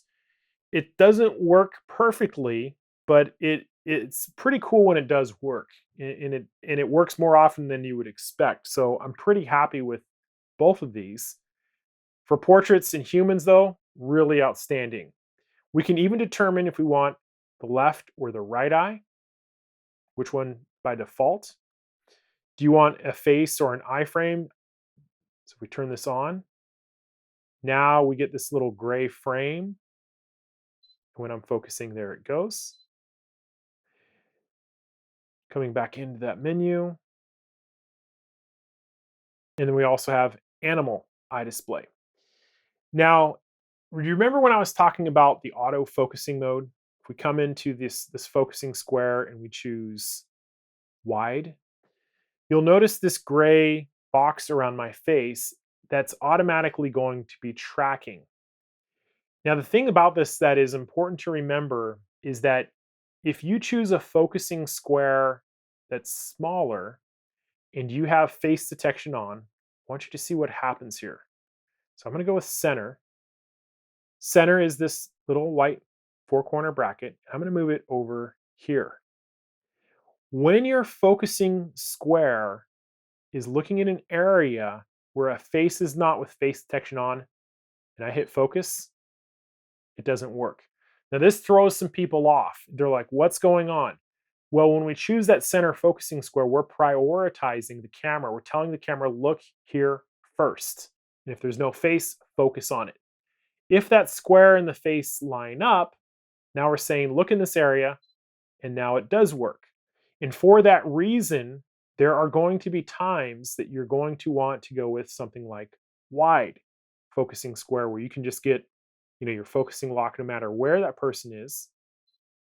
Or if you have two people talking, for example, and you want your eye detection to kind of more favor one of them, you could do something like this. Put that one person on the side, and it wouldn't look at that second person. So there's different ways to get this to work with the focusing squares. It's something to keep in mind. But yeah, eye detection, it's phenomenal for portrait photographers. Real quick, we don't have a lot of custom buttons. We have this AF on, we can use the garbage can. There's different buttons we can customize, but there's just not a lot of them. And what I recommend is customizing your AF on button depending on the type of photographer that you are. So if you're a portrait and wedding photographer that loves eye detection, you can customize this. We can also customize the set button to be a focusing button. I'll show you how to do this in a second. If you're a sports shooter and you do a lot of sports shooting, you may want to go with back button focusing. So let me demonstrate how those two things work real quick. So to do this, we're going to jump into the deep menu, purple tab, it's the second one, page 9 out of 10. And you'll notice here, we have these three different settings that say custom key each, and we get these little icons next to each of them. This deals with stills shooting, this deals with a video, and this deals with playback. So what the camera is saying here is that we can customize certain keys depending on which mode we're in. So if we're in a stills mode, it'll be different than it would be for a video mode. It works the same on all three of them, but let me demonstrate this first one. And we get these different highlights depending on what we're looking at.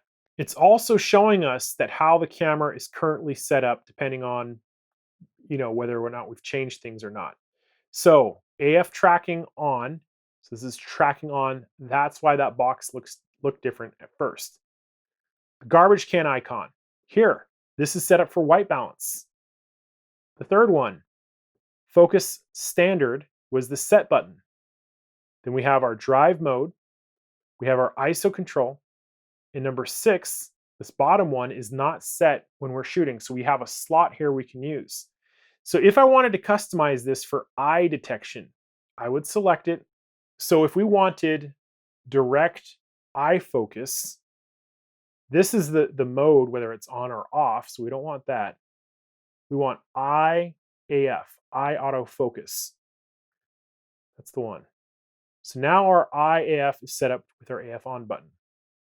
There it is. See, and it's even working outside of the cluster. It's basically telling it to look, no matter where a human subject is in this viewfinder, get that eye focus lock directly. Super powerful.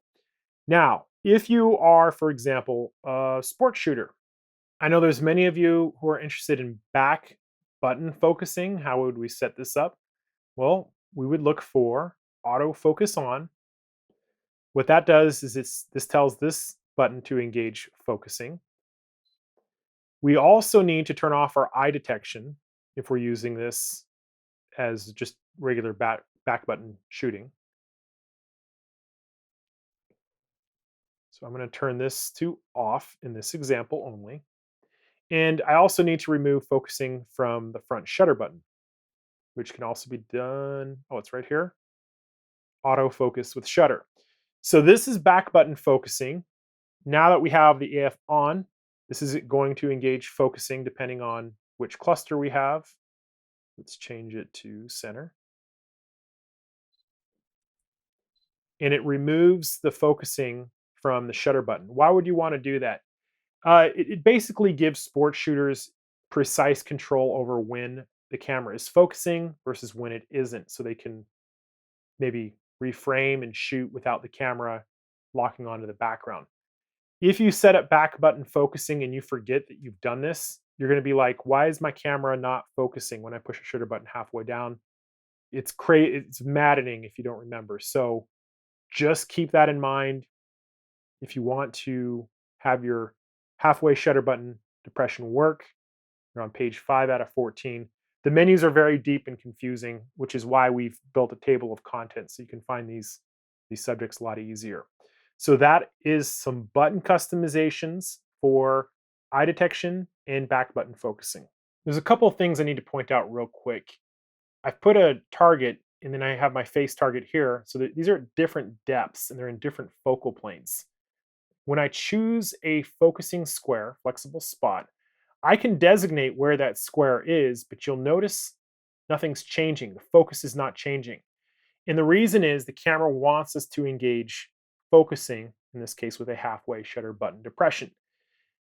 Now, if for whatever reason you want the camera to do this automatically, where we touch and pre-focus, on page 5 out of 14, we have pre-AF. I am not a huge fan of this in stills mode because it focuses all the time. So with pre-AF turned on, and I touch on this, you can see it's jumping to the new target just by touch. I'm not a huge fan of it because it can drain the battery. So in most cases, I say leave that turned off. And in a stills mode, you will have to engage focus otherwise to rack or pull focus. Now, the reason why I say this is because when we flip over to video mode, we're going to talk about video here a little bit. Might as well start off with the focusing stuff. And we come in to our focusing modes. You'll notice we only have AFC and MF. There is no AFS in video. You're like, what? Why? I think it's for the sake of simplicity, because now what happens is when we touch on the screen, the camera focuses. So all we need to do to engage focus in the video mode is touch on the screen. And this technique, pulling focus when we're telling the camera to look at this subject, no, look over here, very common in Hollywood movies. It allows the director to tell the viewers where to shift their attention. A couple of years ago, you could not do this by touching on the screen. It was really probably maybe 5 or 6 years ago when the Canon 70 came out, it did it really great. But for video shooters now, this is amazing because all we have to do is touch on the screen and the camera changes its focus. We also have our manual focus stuff. You know, if you don't want the camera changing, we would come in and we just choose manual focus. We could use our focus peaking. It's still turned on.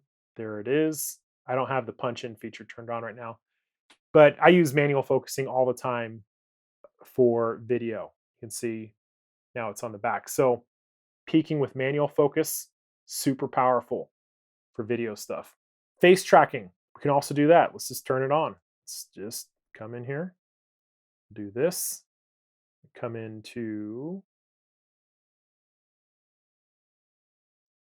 our face. We're going to turn that on, tap the shutter button. You can see that it recognizes the face, and there it goes. It's starting to track. Very, very useful when you're dealing with gimbals and you're tracking a moving person and you get this continuous focus on their face. It's very smooth. I have used it in production, shot a film, and we used it on the A7R2. We had a really tricky tracking shot, no problem.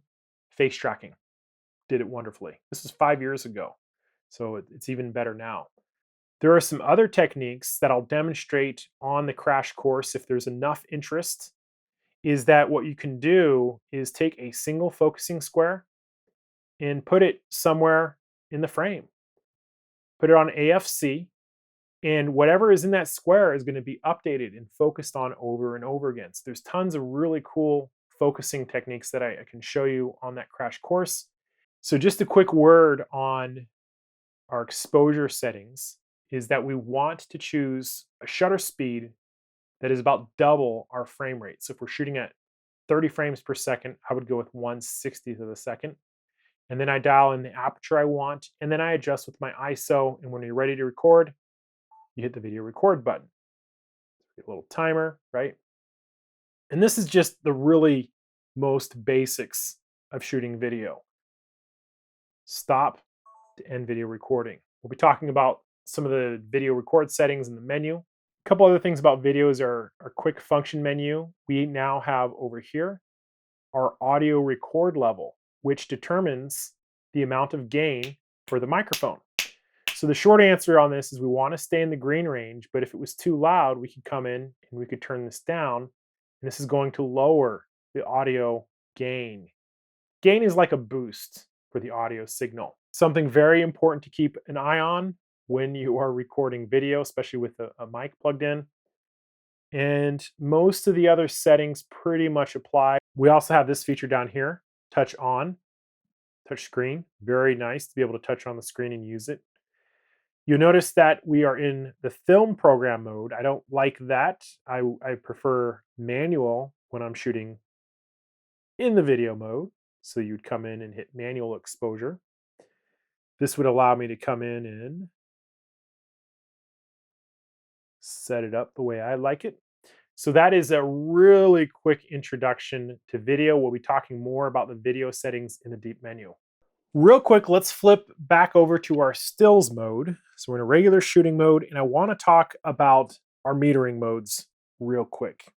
So if we jump into this guy right here, metering modes, the easiest way for me to explain this is to talk about the spot metering mode first.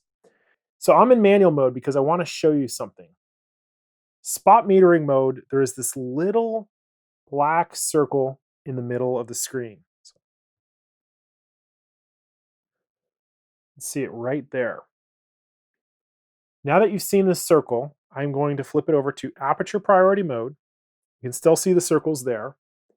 And you're going to notice I have this headlamp set up. And right now, our exposure compensation is set to 0. Is that when I move that circle over the headlamp, everything starts to get really dark. What is going on here? Metering modes tell the camera to sample light from a specific area. And in the spot metering mode, we're telling the camera to only look in this little teeny circle. So you remember when I was covering the camera with my hand and the exposure settings were changing?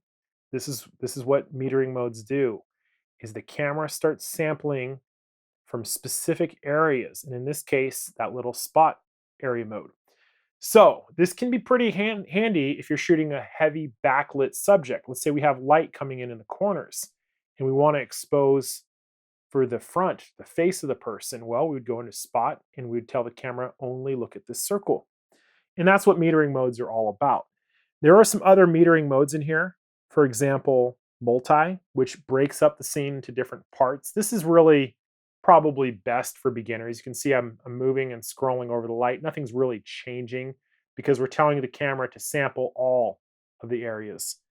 And if we come into something like center weighted, we're telling the camera to give more value to this larger center area. So as we get into the center, now it's recommending a faster shutter speed because it's saying, hey, there's something pretty bright in the middle here. And if we were to come in, we have our spot. We have just an average of the entire screen. This is different than the multi. The multi gives different weights to the corners, the mid-center, and the direct center. And this one's just a straight up average. And then this last one is exposed for highlights only. In the beginning, I would recommend the multi-metering mode. In some cases, it's fun to experiment with spot, but that is a quick overview into the metering modes. There is something cool I want to show you is that when we come into spot metering mode, we get that circle. There it is. You can see it. In the deep menu on page 8 out of 14, on the bottom, spot metering point, center, or focus point link. When we have focus point link, what that does is it tells the camera to move the spot point to wherever our focusing square is with a single focusing square. So pretty cool, probably a little bit more advanced, but just know that you can link your spot metering to your focusing square. Let's go through changing our white balance. So auto white balance, for the most part, for beginners, it's going to be great. We're worried about focus and exposure in our compositions. A lot to think about for a beginning or an intermediate photographer, and that's why I say just leave it on auto white balance for now. Something you'll notice is we have a little arrow, and when we see those arrows, it tells us there's another feature that we can get to. I'll demonstrate this a little bit later. But below auto white balance, you'll notice that we have a sun icon, and below that we have a shade icon. And then we have a cloud, we have incandescent light, and you'll definitely notice that my white blinds are changing colors. Then we have fluorescent lights, we have flash, underwater auto, Kelvin. A lot of this stuff is pretty confusing. In the beginning, stick with auto white balance. If you are shooting and you'll notice that all of your images, the color looks off, then is the time to ask yourself, what is the light that I'm shooting in? Because if you're shooting in the daylight, this setting is going to make your pictures look more natural. So what's happening? Well, the human eye is amazing. We can see all different kinds of colors. We can walk indoors to outdoors in different kinds of lights, and our eyes adjust automatically. Camera sensors don't do that. And different light sources give off different temperatures in terms of whether it's blue or it's yellow. And we're telling the camera, hey, we're outdoors now, we're shooting in daylight. The camera knows, okay, I'm going to adjust for the sun. And if you're in the shade, you can see how this is turning orange, right? So the idea on this is to change the icon according to the type of light or situation that you're shooting in. If you're in a cloudy situation, you would choose the cloud icon. If we were using incandescent lights, which are or tungsten bulbs, we would come in and choose the light bulb icon. See how blue it is? And then there's some fluorescent lights. And if we were using flash, we would use this icon. Sony cameras are great for underwater shooting. Underwater has a completely different set of problems. So here's our underwater white balance. This guy here is kind of a bad name, color temperature slash filter. This is our Kelvin. And so as I see this little icon and I'm pushing to the right, I can select the Kelvin temperature I'm shooting in. I'll go into that in just a little bit more information.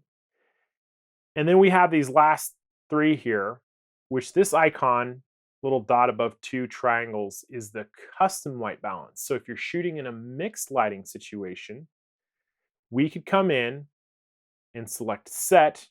I'm going to hit enter. Take a capture by pushing the set button again. We're measuring the light on the blinds, and the camera is determining the correct settings for this to be pure white. So kind of a situation this would apply is if you're a wedding photographer and you're shooting in mixed light, you're indoors and there's fluorescent and tungsten light, and it's all mixed. You can't really dial it in on a standard setting. Take a picture of something white in the situation. It could be blinds in this case, it could be a white wall, piece of paper, bride's dress, and we're telling the camera this is white. And the camera will come in and make adjustments, and we'll leave it on custom white balance. So we'll hit enter. That is how you custom white balance our camera. And come back out, you can see that we have our custom white balance on. So what is happening? This is a lot. I know there's a lot of information, but what is happening with all these different colors? So I'm going to demonstrate this in the Kelvin, because the Kelvin setting allows us to specifically set the temperature of light we're shooting in. This is confusing because temperature can refer to both the Kelvin setting, and it can also refer to the color itself. For example, blue lights or a blue look is sometimes referred to as cool. Yellow or kind of an orange look is sometimes referred to as warm. But the temperature of Kelvin is something different. Probably a lot of information, but let me demonstrate this real quick, is that when we're shooting in very low Kelvin temperatures, you can see how blue this setting is. And this is counterintuitive because why? Because low Kelvin temperature lights are orange. Think about candlelight. But you're like, Michael, it's blue, right? So what's happening is the camera is adding blue to balance out for the orange light. So if I was shooting in candles and I was, 2900K is the color temperature ish of candles, the camera is going to add blue. So the image would be balanced. Now, if you had a very hot light, like a blue blowtorch, think about that. Blowtorches are very, very hot, right? That is a much higher Kelvin temperature. So when I'm turning the camera's Kelvin temperature up to, let's say, 8500K, and I'm shooting with blue blowtorches everywhere, the camera is going to add orange to balance it out and make the scene white. I know that's a lot of information, but that is what's happening when we're dealing with white balance is the camera is adding different amounts of blue or yellow, in some cases magenta or green even sometimes, to balance the scene out. Now there is another setting I want to demonstrate. You don't have to worry about it. I'm just going to tell you it's there. Is that when we come to any of these, we can shift the color of that white balance using our white balance adjustment. I almost never use this on Sony cameras. You can see that we have these different colors and we can come into this gamut and really shift in one direction or another. This is definitely a more advanced feature. I wouldn't have beginners do it, but you can also see it's giving us the reading of how much color. G is green, A is amber, M is magenta, and B is blue. And it's telling us how we're mixing these white balances. I like it on all zeros for pure beginners, so we're going to leave it there. And that is your brief introduction to white balance. For the sake of time, we're going to jump into the menu section. I'm going to make some recommendations based on some of the general settings. If we do a crash course, I'll go into far greater detail and depth. The menu systems are deep. There's a lot of information in here. So if we come up to the very top, you'll notice that we have these different tabs that are different colored. And this does help with some of the navigation. So we have red, which is mostly still shooting. Purple, which is mostly video and customizations. Then we have our network settings, which is like a tealish green color. This deals with mostly, connecting to your smartphone app and things of that nature. Then we have our playback tab, blue. We have our camera setup, which is yellow. And then we have a customizable gray tab here on the far right. To navigate those pages, you'll see that we have the total pages listed over on the far top right. So 1 out of 14 in the red tab. The first number tells us which page we're on out of the total pages. And the thing that's kind of confusing about this is that to navigate through those pages, we have to be highlighted on one of the pages. So then I push to the left or right. This allows me to navigate through the individual pages. And you can see when I get to 14 and keep pushing right, it jumps to purple, right? So it doesn't stay within the tab. And when you're jumping around like this, it can get a little confusing. So just keep that in mind. The highlighted tab will show its color, and then the page that you're on will show the number of the page that you're on. This first item here, file format, deals with what we're recording, whether it's a JPEG or a RAW file. When we come in here, you can see we get different combinations, whether it's just RAW in JPEG, or JPEG only. The rule of thumb is if it's an important shoot or you're getting paid, or if it's your child's graduation pictures, for example, probably going to want to shoot on RAW. Mixed lighting conditions, RAW. The trade-off is RAW files are a lot larger, but they contain a lot more information. JPEGs can be anywhere from 10 to 20% the file size of RAW, and the camera is going to throw away a lot of that information when it creates the JPEG. There's different times that pros would even use JPEGs. For example, sports shooters, a lot of them prefer JPEGs. I know wedding photographers who shoot JPEGs simply because they're taking thousands of images and the workflow is faster. So two different ways to record those images. And RAW file type deals with the type of RAW file that is being saved. A compressed essentially has the color information, all of the color information. Is a little bit smaller file. Uncompressed means that it's the original raw data, totally uncompressed, meaning that all the data and information is there. It's just a lot of this is a matter of preference. I don't see a difference until I get like really zoomed in and I'm looking at super small little details. It's not something that most people would ever see. JPEG quality deals with the amount of compression, which is basically where the processor looks at adjacent pixels. And if those colors are close enough, it'll just say, okay, you're close enough, and it'll throw out some color information. Very difficult to see this to the naked eye. If you're just getting started, fine's probably going to be totally okay. JPEG image size, I recommend sticking with the 24 megapixels simply because it's very easy to downsize. It's not as easy to shoot in smaller megapixels and then upsize, say 6 megapixels. There are times that you wouldn't need more than 6 megapixels if you're posting something on eBay, for example, but the truth of the matter is you can always downsize from 24. Aspect ratio, I recommend sticking with 3:2. If you want a different aspect ratio, maybe 4:3, 16:9, or 1:1, you could come in here. I demonstrated this earlier. So if you were going to shoot for a square format like Instagram, you would come in here and select 1:1. But again, we can always crop that if we wanted to and save the original size for another purpose. The APS-C Super 35 millimeter deals with telling the camera to use the smaller part of the sensor, about the size of a crop sensor or Super 35. They're very similar in size. Auto means that we're telling the camera to recognize the lens. So if we put a crop lens, so an E-mount lens designed specifically for crop cameras, it would jump into crop mode. There are times that you might put a full frame lens on here that you want to go into crop mode. So you would select on. And obviously this is going to use fewer megapixels of the sensor. You're not getting that 24 megapixels. There is a lens that I use. It's the 10 to 18 f4, which is a crop lens.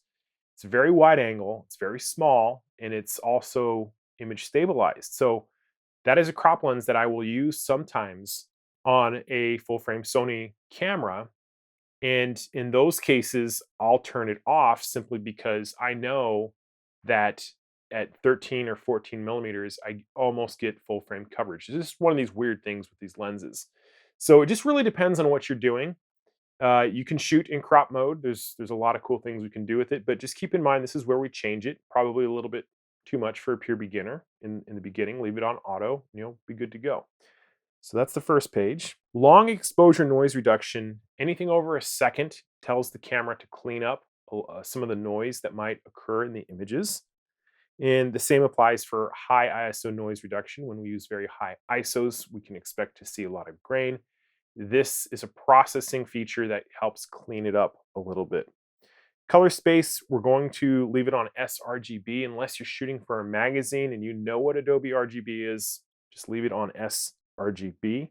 Lens compensation deals with software used to clean up some of the errors found naturally in lenses. For example, wide angle lenses, they may have vignetting in the corners. This is referred to as shading composition. And so what will happen is the software will come in and make those corners not as dark. And all good camera companies have lens correction software in their cameras. And it tends to be camera companies correcting their own lenses. So if it's a Sony camera with Sony lenses, the software tends to clean up the Sony lenses better than it would if you were adapting, let's say, a Canon lens over. And especially when you get into video work, this becomes really important because the software does a great job. And there are some defects in lenses that are very difficult to fix in post. So the short answer on this is leave it on auto. If it's a Sony lens, it'll probably be recognized and this software will apply to it. We have shading composition. We have chromatic aberration, which is a color fringing of blue or yellow next to areas of high contrast. We typically see this in lower end lenses. Higher end lenses don't have it as much.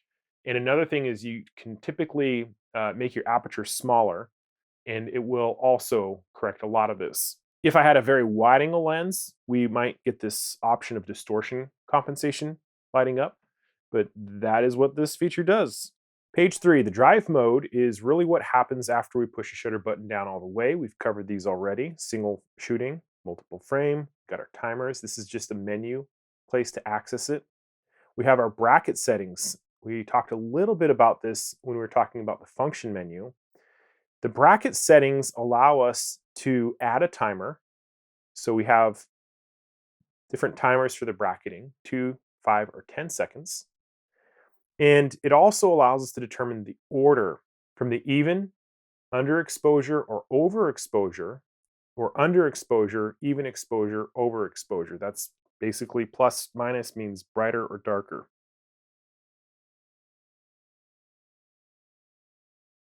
The interval shooting function is a built-in intervalometer, and if we get into the crash course, I will demonstrate how I use this for beach shoots. An intervalometer is a set of instructions we give to the camera to take pictures at specific intervals so we don't have to sit there and press the shutter button down each time. When you activate this, we're going to come in and turn this on.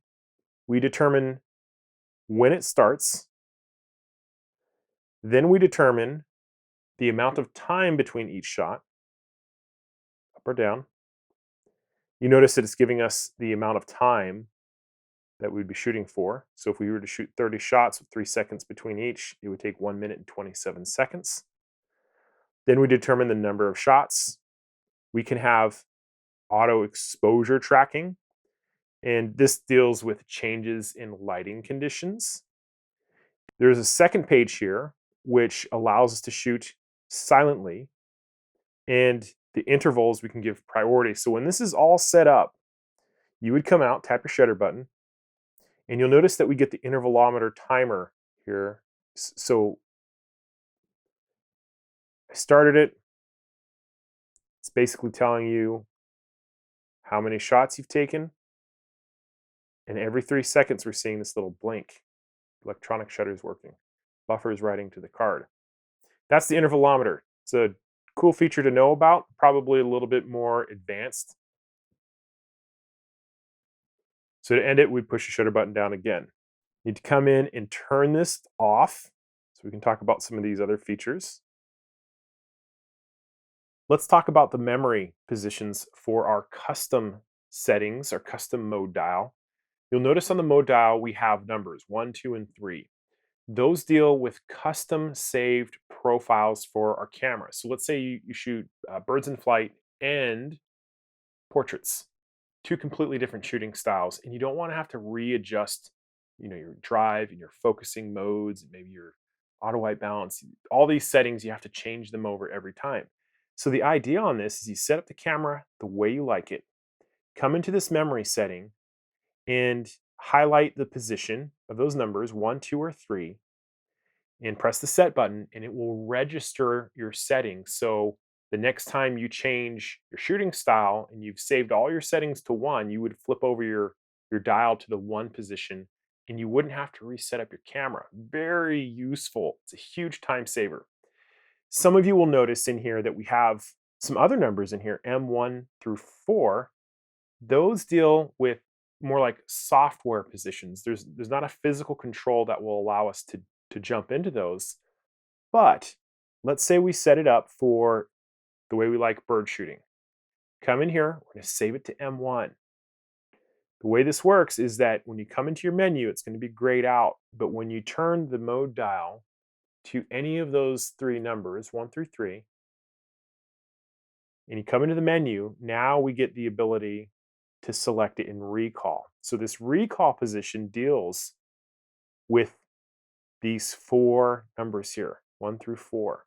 And we could jump through another additional 4 settings. So this allows us 4 more positions than the 3 positions on the custom dial. Very useful if you do lots of different kinds of shooting. I think the first 3 are the ones you should use first, and then if you need the additional 4, set those up. This guy here, register custom shoot settings, I don't really recommend. It allows us to essentially save camera settings to a specific button. If you were to come in here, you could choose the settings that you want it to remember, and then you could register it, and then we would assign that to another custom button. I just think in the beginning it's easier to assign those settings to a custom dial or an M1 through 4. Come back out. So a lot of these we've already talked about in different places. We have some focusing settings we're going to be getting into. The focusing mode deals with these 5 focusing drives over here that we've talked about, whether it's a single or a continuous focus, manual, direct manual. We can emphasize how we want the camera to behave in autofocus single or autofocus continuous in the beginning. Balanced is fine. Sports shooters, depending on their style, they may want to come in and emphasize autofocus before the release. If you do that, you will notice slightly fewer frames per second. If you emphasize release, it's going to shoot at its maximum frames per second, but you might miss some of the focus. And so this balanced emphasis is kind of weighing those two together. The focus area deals with our clusters, just a different way to come in and select this in our menu. We could limit the focusing clusters we have available. It's very intimidating when we see all of these together, but just remember the tracking focus is mimicking the original focusing cluster squares. So if you don't want to cycle through, 7 options every time you're picking a focusing cluster, you'd come in and turn these off. In the beginning, I don't recommend doing that because I'm demonstrating what you have available. Occasionally, I get emails from students who say, "Hey, I can't find all of my clusters," and they come into their menu, and for whatever reason, they've turned it off and they just didn't remember that. Switch vertical, horizontal, autofocus area, right? Because you're supposed to know that that's what that means. Essentially, what this does is that when we have a focusing cluster selected, let's say we have this square over here and we're shooting in the landscape orientation, and then we take the camera and rotate it 90 degrees this way, and we're in the portrait orientation, this tells the camera to remember the position of the focusing square the last time you were in that orientation. The reason this is cool is because you're focusing on something, you might be jumping back and forth, and you don't want to have to change your focusing square every time you move the camera, right? So this is kind of a handy feature. I personally do like it. Uh, you can choose autofocus point only, or you can have it for the autofocus and the area, so it'll remember the type of cluster and the position. So it's pretty cool. Autofocus illuminator, there's a little light, little lamp we have next to the shutter button on the front of the camera. And if it gets too dark, if you have it on auto, it will light up. If you want to turn that off, we can do so. Face and eye detection set. These are the settings for our face and eye detection. This is in the deep menu where we can turn the feature on. We also have the ability to choose whether we're dealing with humans or animals. Remember, the animal eye detection is not going to work as well as the human eye detection simply because there's a lot more animals out there than there are, species of human, and the algorithm is not perfect. So just don't have really high expectations for it. I have some students in forums who will go out and they'll try to shoot sports with animal eye detection, like birds in flight or running animals. And they're like, "Hey, I didn't get 100% keepers." And I'm like, "Yeah, it's going to be tough to do that with any focusing system." A good keeper percentage is like 85, 90%. That's really good. But the animal eye tracking, eye face detection stuff, I mean, if it's over 50%, it's probably doing pretty well. I think the human stuff is much higher. And even then, it's not really designed for sport shooting. So just keep that in mind. We can determine which eye, the right or left eye, auto will choose for us. I like having these 2 frames on so we can see the frame. That tells us that it's recognizing the face. It's a little gray frame when this feature is on. It's going to come back out. We can tune in. Something I need to point out, back up a little bit, is you'll notice that in the front of this word here, we have this little square. The square with the mountain designates a still image feature, so photography. There's another one that looks like a film strip, and that deals more with video. So this is asking us the autofocus tracking sensitivity for stills. And we can come in and make it more or less responsive. I think 3 is a good place to start. As you get more and more into sports shooting, you might want to come tweak it. Aperture drive and autofocus, leave this on standard for now. This allows us to change the lens to be more quiet if it had a silent priority option, or just getting the focus. So it really depends on what you're doing. Standard is great to start, but the idea is that we can change the loudness of our focusing motors with compatible lenses. Autofocus with the halfway shutter button depression, leave this on if you're a pure beginner. Those who use back button focus will turn this off. Pre-autofocus is telling the camera to constantly focus in stills mode. I leave it turned off because it drains the battery faster, and I can always engage it with the halfway shutter button depression. This feature here is going to be grayed out unless you have a compatible alpha lens that you're adapting over with a very specific adapter. It basically starts focusing when we look through the lens. I would say don't worry about it for now. Autofocus area registration allows us to save the position of a focusing cluster in a specific place that we would then set up a custom key to use. So it's telling us we press and hold the FN button on the shooting screen, and this will allow us to assign it a recall on a custom button when we set up our custom button. So the idea on this is that we would have a focusing square in a very specific position. We would press and hold the FN button, and so we've registered that focusing area. And then when we set up our custom keys, we could assign that to a custom key. It's obviously an advanced feature, but just know it's available if you need it. We could also delete the registered area. I'm going to go ahead and do that. Focus frame color, typically it's this grayish white, but if you want it to be red, you can choose that. Autofocus area auto clear basically means is that when we've selected a cluster, we usually get a frame of some kind. Maybe it's the four corners, maybe we see something like this focusing square. So the idea on this is that after we've used it, this would disappear. And for beginners, that's kind of confusing. I like to have the reminder of what you have selected and accessible and where you need to focus. This deals mostly with autofocus single. Same reason when we're dealing with autofocus continuous and we're dealing with the wider zones, we would want to leave this to on. Same basic idea. If you remember when we were talking about moving the focusing square with it using the directional pad left and right, the circulate option means that if we go to the far right, it'll jump over to the left side and vice versa, or top to bottom, and that's what circulate does for us. We can also control by how much it moves, that frame is moving. And we also have some auto focus micro adjustment. I wouldn't mess with this in the beginning. Be very careful dealing with this. This allows us to fine tune our lenses if they're not focusing precisely. The focusing systems on Sony cameras are pretty good, built into the sensor. So in the beginning, don't mess with this. If you know that something's wrong, Sony tech rep might talk you through it. Page 8 deals with exposure settings. The exposure compensation feature in here allows us to electronically dial in our exposure compensation. Could be kind of confusing if you're used to doing it up here, but you'll notice we have 5 stops of range on each side. We can reset that electronic exposure compensation. We have our ISO setting, pretty straightforward. The ISO in here is the same that we have access to by using the right button on our command wheel.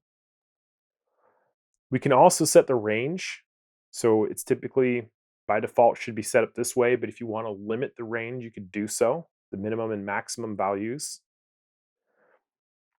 So if we are using auto ISO with something like aperture priority, the camera needs to know at what point it should stop adjusting the shutter speed. So we would set a hard limit on it at 1/60th of a second, for example. And when we got to that 1/60th of a second, then it would make the adjustments to the ISO. So this is the hard limit that we're setting for the camera when we're using something like aperture priority and it's adjusting the shutter speed. Metering modes we've talked about. This is a different place we can select them in the menu. They're all over there on the left. Face priority in multi-metering mode essentially means that we're telling the camera to meter based on a face it recognizes. It's pretty cool because it will give it a priority and help adjust the exposure accordingly when you're shooting portraits. If you don't like that, you can come in here and turn this off. Again, remember it's only going to work in the multi-metering mode. Spot metering point we've talked about, and I have it set up linked to a single focusing square when I move it around. I just think that's kind of handy and cool to meter from the same place I'm focusing from. Again, this only works on spot metering mode. The steps, when we're changing our exposure values, I prefer 1/3 stop increments. Some people like half stop increments right there. Auto exposure lock with a halfway shutter button depression. Basically, we're telling the camera that when we push the shutter button halfway down to lock the exposure settings in P, S, or A modes. That's an automatic feature. We can also set it to on all the time, or we can turn it off if you don't like that. Exposure standard adjustment, I would recommend not playing with this. It essentially allows us to tweak our metering modes to be a little bit brighter or a little bit darker. So if you're using your spot metering mode and you're not happy with it, you can come in and tweak. We have some flash controls. So when we do connect a flash unit to our camera, the flash mode, we can determine the type of flash we're using. If I do a crash course on this, there's a Godox TT685 flash that I prefer. They're like 110 bucks. And I will go through the different shooting modes of the flash. The truth of the matter is I changed my flash settings from the flash. I don't recommend doing it from the camera for many reasons. It's just easier to access and keep track of on the actual speed light. Flash compensation deals with how much flash power we're outputting. In the exposure compensation set, we can tell it to deal with this in the ambient or the existing light in the shooting situation. It'd be something like the sun, just the light that's available. I have it set up for ambient and flash. So if I was to bump up my exposure compensation here, it would apply to both of them. Ambient only would not bump it up for flash. So we'll leave that there for now. A lot of these other things, wireless flash, obviously, it's beyond the scope of this video. Red eye reduction, if you turn this on, this will help remove red eye. Very cool. And then we have our external flash set. Obviously, we would need to have a flash set up for this. Again, beyond the scope of this video. Hopefully, we'll do a crash course and I will show you some of these other really cool features. So this is just a different place we can select our white balance. Priority set and auto white balance means that we have some tweaks that we can make it a little bit more ambient. It's hard to see the difference between these two, or make it a little bit more white, or we can have standard auto white balance. We have our dynamic range optimizer with HDR. So if we wanted to use HDR, here it is. HDR, high dynamic range, is really great when we're shooting in situations that have bright highlights and dark shadows together. I do some sunset shoots on the crash course where I demonstrate the HDR. And this is asking us how many stops of range do we want with the HDR. We can also determine the same with our dynamic range optimizer. Typically leave dynamic range optimizer. If you're just getting started, it's fine. Or if you want, you can turn it off altogether. The creative styles, these are basically recipes that tell the camera how to cook or prepare the JPEGs. You'll notice we're getting these slightly different combinations of contrast when we're looking at the blinds. Sunset, it's interesting how yellow it's turning because it's adjusting, compensating if we were shooting during sunset, right? The short on this is I would say don't mess with these in the beginning. There's so many of them. It's easy to select one and forget you have it. Just start off on standard for now. Probably a little bit more useful when we're tweaking for video, but we'll save that for another discussion. The picture effect is something I don't really use, but if you guys wanted to see what these are, they're kind of these gimmicky, like toy camera, posterization color. They're pretty wild and wacky, just kind of fun camera looks. Picture profile, huge amount of information in here. This is going to allow us to tweak how our camera is recording JPEGs. So you would select a picture profile you want, and they come with predetermined sets in here. So far beyond the scope of what we're doing, far more useful for video. And there's guys on the internet that have like their recipes of all of these settings. You'll notice it has the color mode. Each of the picture profiles will have a different color mode in different tweaking for each. So this is where you would find, our gamuts for video, But the short answer on this is just leave them off for now. If you get into high-end video tweaking as you're recording, this is where we could change them. Again, we could apply picture profiles to stills as well, but far beyond the scope of a beginning photography discussion. We can lock our auto white balance with this feature on page 12. Sometimes we'll get into the menus and you'll find stuff that's not accessible. And if you highlight, it's going to say, oh, you're in continuous autofocus mode. And so we would need to come in and change our focusing mode. So if you see that, that's what's going on. Sometimes it tells you what's happening or not. The focusing magnifier is a feature that we can access. It gives us an orange box. And when we press the set button, it will zoom in. Kind of useful, has a time and place. We can determine the magnification time whenever we're using that feature or the manual focus feature that zooms in automatically from 2, 5 seconds or no limit. When we zoom in the first time, how zoomed in do we want to be? We want to be at 1x or 5.9x. That will change if you're in the crop mode by a little bit. We can focus when we're using focus magnification. We talked about that. I demonstrated it in the focusing lesson. The manual focus assist means that if we have this turned on and we use our manual focusing ring on the lens, it'll automatically punch in, it'll automatically zoom. I like that, so I have it turned on. In our peaking settings, that's when we get the blue, red, white, or yellow overlay on areas of high contrast. Demonstrated that in the focusing lesson as well. Again, that only works with manual focus. Anti-flicker shooting deals with certain types of lamps, sodium-based lamps, certain types of fluorescent lights might flicker.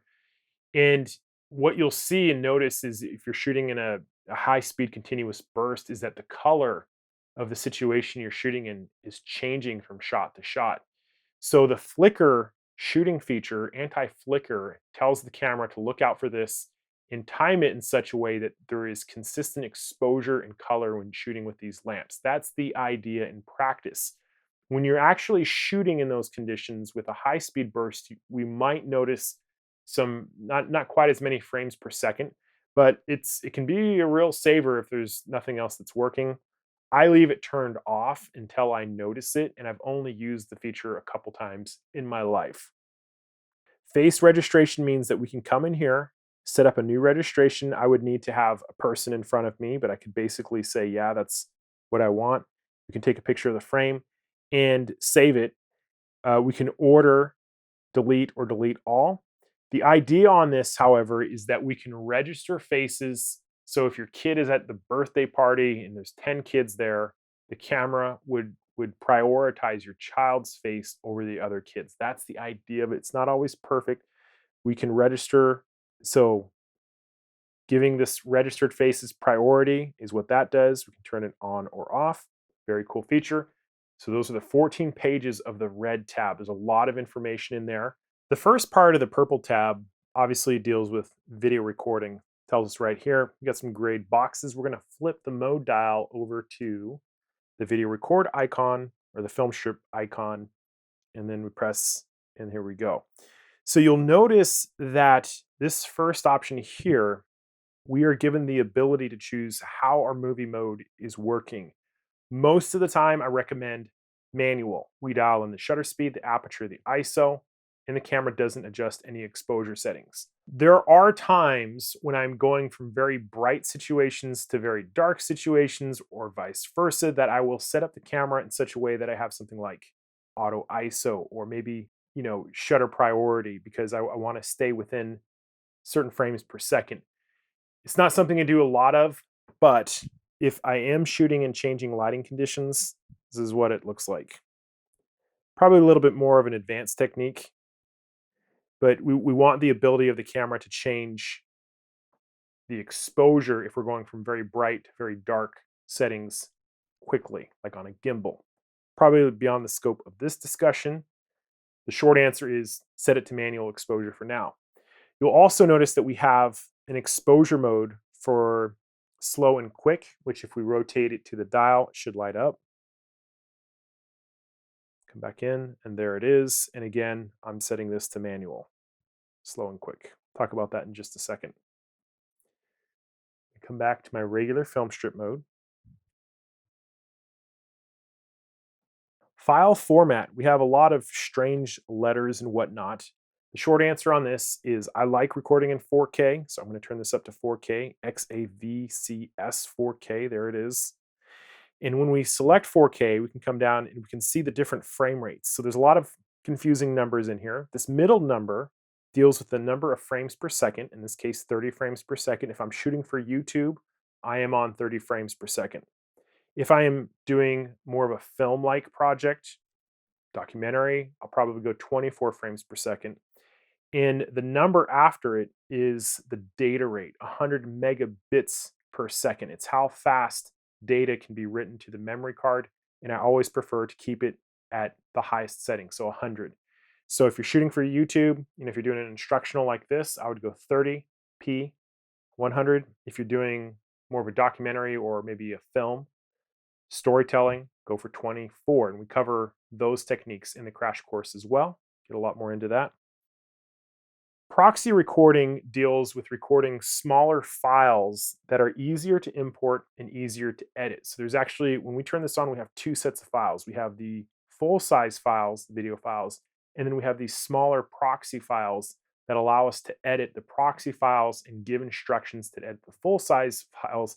It's a lot to go into, but just know that if your editing system is overwhelmed, you have this ability. It's beyond the scope of this video. So I'm going to flip the dial back over to slow and quick setting. So the slow and quick settings, this is something that I'll talk about on the crash course if we have one, basically allows us to record at faster or slower frame rates. So if we record at 120 frames per second, that's 4 times faster than a normal video camera. And what happens is that when we play it back at 30 frames per second, it is going to be slow. So that's the short answer on this. We can also play it back at 24 frames per second. We can change the frame rate to be something much slower, 1 frame per second, and then play it back at 30 frames per second. It would be all jittery and fast motion, but this is where we determine these settings. 120 is pretty cool for slow motion, but that is your slow and quick settings. Something else I want to point out real quick is you'll notice that it gives us a much slower bit rate, 16 megabits per second. So as we change our frame rate, the megabits per second also changes in this mode. Something to keep in mind. And that is our first purple tab. Page 2. In the beginning, I would recommend not changing a lot of these things. So the transition speed is how fast autofocus would change in the video shooting mode. If you want it to be faster, you would move it to the right. If you want it to be slower, move it to the left. We can also shift the subject sensitivity. You can make it more locked on to a certain person or focusing square, or you can have it change, be more responsive.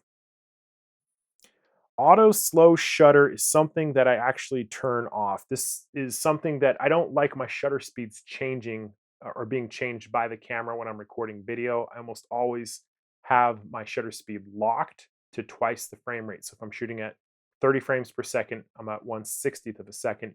And this is why I use auto ISO to change the exposure, because I don't want it to change the aperture either. Probably a little bit too much information.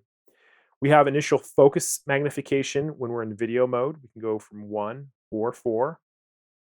Our audio recording, definitely something I recommend leaving on. I like recording sound into the camera. It just makes my workflow easier, a lot easier. If I do very high-end production, we'll record separately on better microphones. But for run and gun shooting, yeah, I plug the microphone into the camera.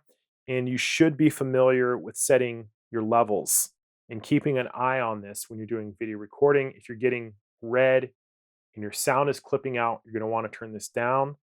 If the audio levels aren't really responsive, you might want to turn it up. This is where we do it. Very powerful feature. Hit OK. On to page 3. Audio level display in our video shooting mode is something we definitely want to have on. Audio out timing, definitely on live. There is a lip sync feature that is going to try to match it up to when somebody is talking. For example, if they're further away, I wouldn't mess with this right now. Wind noise reduction, I've never noticed a significant difference. It's never really helped me, so I'm leaving that turned off. Marker displays are really overlays, different kinds of overlays that we can have on our viewfinder as we're shooting. They help aim, things of that nature. And this is in the marker settings is where we toggle them on or off. So if you don't have these turned on, you're not going to see them. Let's just go with, we have our aspect ratios, safety guides, if we want to see them. I'm going to turn all these on so you can see them. And then I'm going to come back into my menu, make sure this is on, tap the shutter button. So you can see all these different types of markers. We can aspect ratio, rule of thirds, we got our center point, things of that nature. It's for helping to aim the camera, compose. And if you don't want those displayed, we would turn those off, tap the shutter button, and away they go. Video light mode, this has to do with an accessory light, so obviously beyond the scope of this video. And a very common question is, how do I start and stop video recording with the shutter button? This is where you would turn it on. So a little confusing is after page 4, we're no longer really in movie settings. We get into customizations, quiet shutter, something to keep in mind. So I'm going to turn the camera back to still shooting, go to aperture priority, and we get our silent shooting, which is an electronic shutter. So if you turn this on, it's going to be completely quiet. There's a problem with this is that when you're shooting high shutter speeds in LED conditions, is that we start to see banding problems. Let me dial this in real quick. Open this up. Use a faster shutter speed, something like that. Turn my ISO up a little bit. So when you're using electronic shutter, and I am shooting in LED light, you would see this banding pattern. And a lot of photographers who are unaware of it, they think their camera is broken. No, this has to do with the flickering lights of LEDs. I've actually made a video in terms of why this happens. The fix for it is to shoot at 1/125th of a second or less. So let me see if we can fix this with our shutter speed. I'm going to turn my ISO back down. Shouldn't be there. Very faint. I can barely see it, but that's how you fix it. And if we were to continue to turn our shutter speed down, 1/60th of a second, I'm just dialing in settings here, you can see that it resolves it. So that's something to keep in mind. So that is the silent shooting feature. Lens with release without lens. This is on enable. Same thing without the card. It basically means we can actuate the shutter without having a lens or even a card in it. This is useful when we're adapting manual focus lenses over, for example, that are not recognized. You would have to have this turned on for the camera to work. There's no internal memory, so if you don't have a memory card, it's not going to be remembered somehow in the camera. You have to have a memory card. Steady shot, that's our IBIS. Definitely recommend leaving it turned on. I get a lot of questions about when you put it on tripods, should you turn it off? I think for long exposures, anything over, a second, consider a long exposure. It'd probably be a good idea to turn it off because remember that's a moving part, and if it jiggles during that long exposure, it could result in a blurry photo. And then we have our steady shot settings. If we wanted to adjust them, which I don't recommend, we'd come in here and turn this to this. This deals with adapting over a lens that isn't recognized by Sony. So if you have a manual focusing prime lens, for example, and we want to tell the IBIS the focal length, which is basically going to set the sensitivity of how much stabilization you get. Probably a little bit too much information here. I'm going to turn this to auto. Come back out. Page 6 deals with some zoom settings. Now, there are electronic zoom lenses. I don't have one of those. I just have the standard little kit lens, the 28-70. Most of the time when I'm zooming, I'm using the lens. I'm just rotating the zoom ring, zooming in or out. There are a couple cool features in here I just want to point out real quick, that if I turn this to digital zoom or clear image zoom, digital zoom is just magnifying the existing pixels that we have. And you can do it in post. It's not really helping you. You're not getting more resolution. Sony has something called clear image zoom that when we turn this on, you'll notice we get the zoom feature that's active. And you'll notice we get this bar here. And the idea on this is that I can zoom in with my lens as close as I can, and then I can start using this clear image digital zoom. Now there's some technology in here that's supposed to really make up the pixels. You're not supposed to lose any resolution. And there are applications where this might be pretty handy, especially for video. If you are, in a video mode, let's say, see if this works. Just want to make sure. Yep. And I want to zoom in on that video record, could make a difference. It's something to play with, probably more of an advanced feature. If you're a beginner, I wouldn't worry about it too much, but this is how you access it. You set it up here. You'll go back to optical zoom only, and it disappears. You'll also notice that we have the zoom ring focus. It's grayed out, but it allows us to determine which direction electronically zoomed lenses when you rotate left or right. So this guy right here, the display button, when we push it up and we're toggling through the screens, we are able to determine which screens are appearing if we're looking on the back monitor or if we were looking through the EVF. So if you don't want to toggle through all those screens, or even if you want to add some screens, you can do that. Just depends on how you want it set up. The finder monitor switch deals with this guy, this little infrared switch that we pick up and move to our face when we're shooting, right? Right now it's set to auto, which means every time my finger gets close to that sensor, it's turning it off. If we just wanted to leave the back monitor on, we would set it here for gimbal use, for example. If we just wanted this viewfinder on, we would turn it here. Otherwise, leave it on auto. What's the frame rate you want? I have it set to standard. If you wanted more frames per second, you could come in here and turn this on. Zebra setting is a display that will tell us when we're starting to overexpose. So we can turn this on, and then we can determine how much exposure. There are the zebra lines. So at 70% exposure, we would start to see it.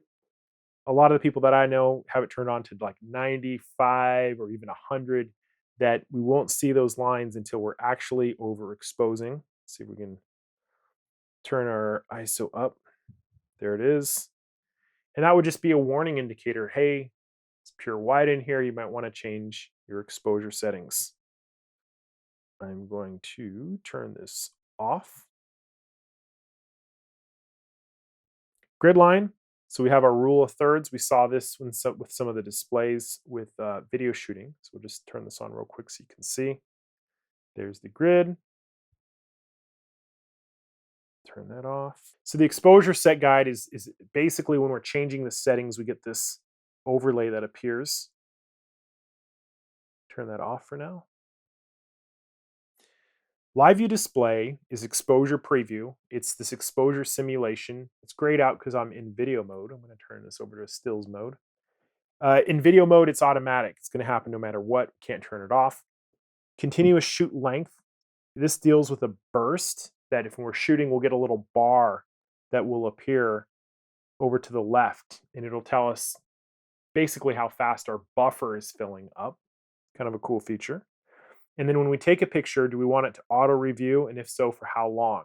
Basically display the picture as you're shooting. Sport shooters don't like this because they want to stay in the moment. They want to stay shooting. Another thing is if you do a lot of sport shooting, you might want to change your finder frame rate to the high speed one. This one should be a little bit smoother. Something to keep in mind. And then on page 9, we come into the custom settings for our buttons. Depending on whether we're shooting in stills, video, or playback, we can customize the buttons the way we want them. We get a little overlay that designates which button we're changing. And then when we select that, we come into 27 pages of options. Probably might be a little bit too much if you're just getting started. Just know this is where this is all happening for the key customizations. It's on page 9. The function menu set has to do with our FN overlay. I'm going to tap the shutter button, press the FN, and we can see these 12 features here, right? So if we want to customize this, we're going to come into the menu, and we can determine which features we want where. We have a set for still shooting, and we have a set for video shooting. I really like having the audio level feature on my video, for example. So after a certain amount of shooting, you're going to want to customize this in a way that is easy for you so you can access these items quickly. And to do that, you would obviously come in, let's just select something like our shooting mode because we have that in the top left-hand corner anyway. And we can come in and choose from 15 pages of options, right? Really cool. We can also customize the dials and how they rotate and move. We can put some custom features on there as well.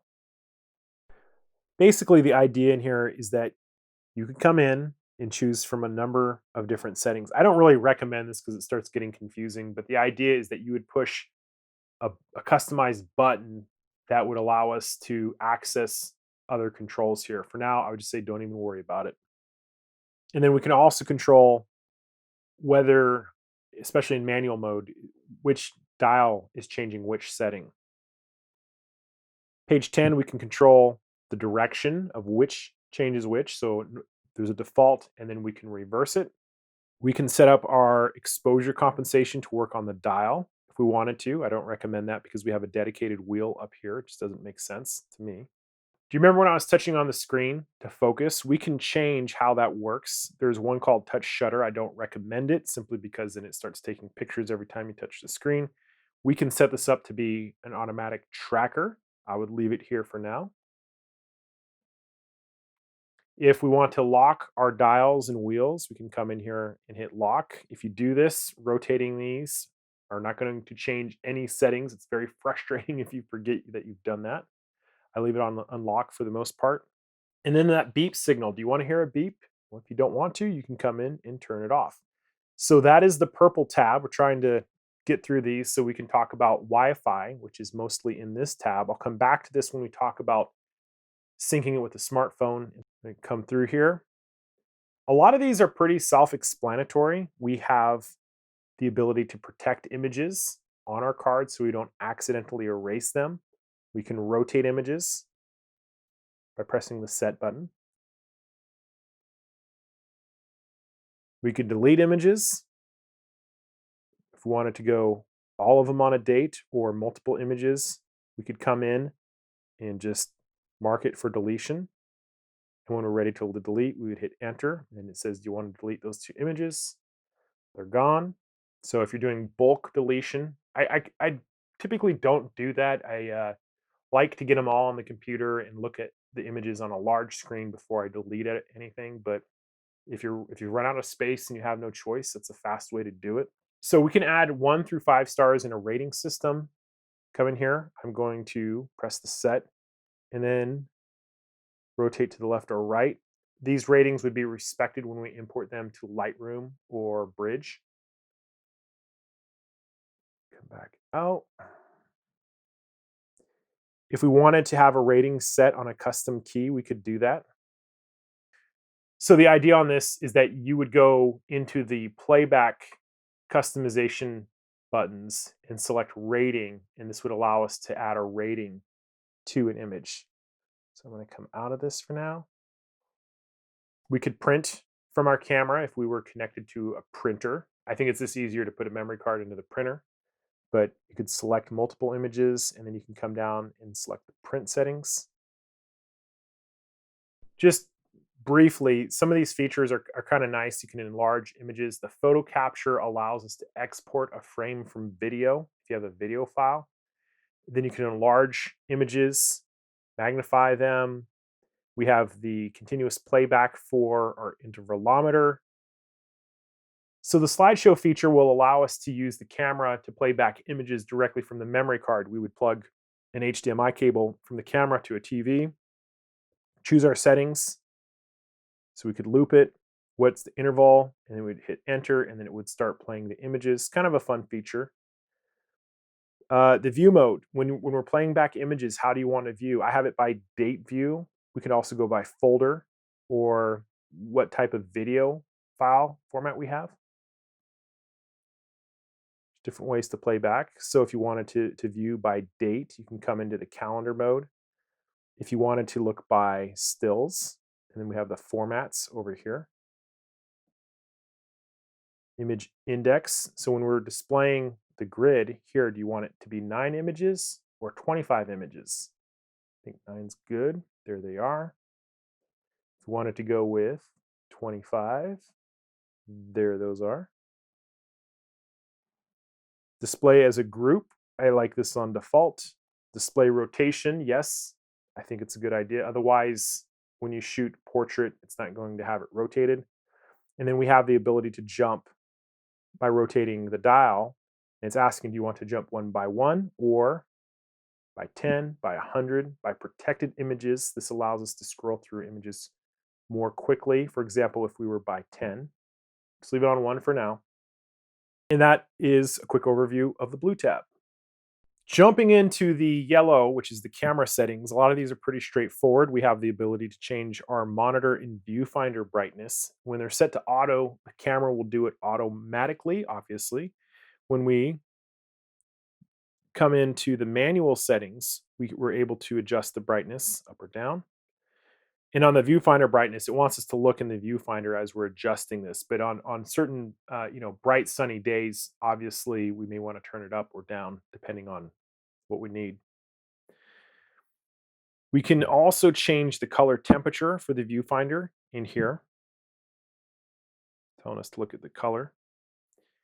Gamma display assist. This has to do when we're shooting with a S-gamut or S-log, and so that's recording in almost like a faded kind of look for video. And the gamma display assist would allow us to see what it will look like when it's graded correctly. So we have all these options in here. It's a video recording feature when we're using those gamuts that might desaturate the look. Volume settings of our sounds, which you can adjust here, pretty straightforward. And the delete confirmation, I do recommend leaving it on cancel first. If the option is to delete first, sometimes you can accidentally bump it and delete. So this is asking when we play back an image and we hit delete, which of these two options do you want highlighted? I like cancel. I think it's a good idea. Display quality. If we go to high, obviously, the display is going to look a little bit better. Some people report that it will drain the battery faster when we're using these higher frame rates or higher qualities of the monitors and viewfinders. Power save start time. When is the automatic shut off? When do you want it to happen? I have mine set to 5 minutes because I'm teaching right now. And then we have the auto. Oh yeah, okay. So a lot of these cameras will overheat.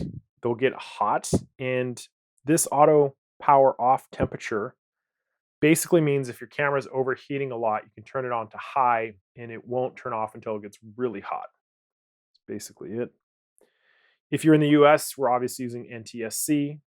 If you are on the PAL system in Europe, this is where you would come in and change it to PAL. We have the ability to clean our sensor. This is something I demonstrate on the crash course. It's one of the final lessons on the course where I show you how to take care of your sensor. And then the touch operation of the screen, if we wanted to turn it off completely, we could. This is where it happens. So this idea of a touch pad, it essentially means this back monitor, when you are looking through the viewfinder, it becomes the touch pad. And this is where we can turn that on. So if you want both the panel, which means just the back monitor not looking through the viewfinder, and the pad are touch active, you would turn it on to this. When you're looking through the viewfinder, you can change the focusing square by touching on the pad. And that's really what it's for, is quick, focus cluster movement. The touchpad settings, this is what it deals with, is what part of this back monitor do you want active looking as you look through the viewfinder. I am left-eye dominant, which means my nose is over here, so I don't really use it. But right-eye dominant users with their nose off to the side of the camera, they can use it to change their focusing square. And the operator area is asking what part of this touch frame do you want to be active? And it is designated in black. So if you want the whole screen active, you would select this first one. If you just want the half right side, it would be this one. Just depends on where your nose is, really. Leave it there for now. And then we can also determine the difference between absolute and relative position. So absolute is where you're touching on the screen. It matches the frame of the sensor. And then the relative is just a directional kind of thing. It's not precise, but it's a preference thing.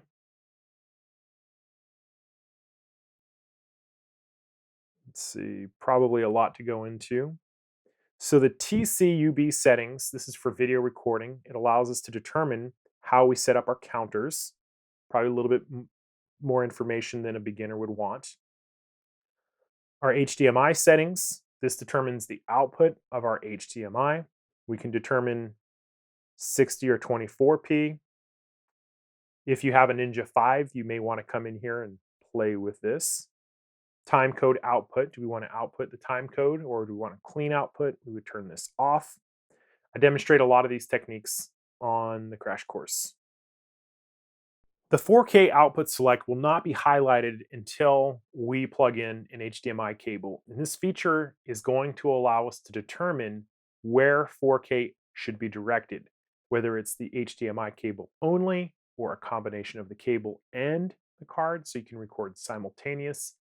Very handy if you're looking to back up or if you're shooting on that Atomos Ninja 5. The USB connection, I have it set to auto, but we have the ability to connect to mass storage. There's a couple other cool things. For the most part, you're going to have it on auto. I use the USB for charging the camera occasionally if I don't have my charger with me, but there's some other cool things we can do with it. So just jumping through these quickly, if this isn't turned on, we won't be able to charge our camera by USB. Language, hopefully you are an English speaker if you're watching this video, but we have some other options in here. Date and time setup, we kind of went over this in the very beginning, but if we wanted to change the date and time, we could do so here. We could also change the format, and if you live in an area with daylight savings, it would automatically change the time when those changes happen. We can choose the area that we're shooting in based on the map. So every time we take a picture, there's sets of information we can record onto the file called EXIF data. It includes things like our shutter speed or aperture, but we can also add copyright information. So if you wanted to set your photographer name, you could come in here and by highlighting and pressing a button. It's kind of tedious to do this, but if you really wanted to, you could. You type in your name like Michael Andrew Photography or maybe your business name. You would hit OK. And that would allow the camera to write that EXIF data on every image that you took. We could also do it for copyright and toggle this on or off if we want that information written. I don't have anything set right now, so there's nothing in there, but if you did have it set up, it would be displayed under Display Copyright Info. Some of the other features we have in here is to write the serial number of the camera on our images. Format is pretty important. This is a feature that you should be using every time you have backed up, you have 2 copies of your images, and you put the card back into your camera. I almost always reformat the memory card. Critical to remember, make sure you have at least 2 copies before you erase it.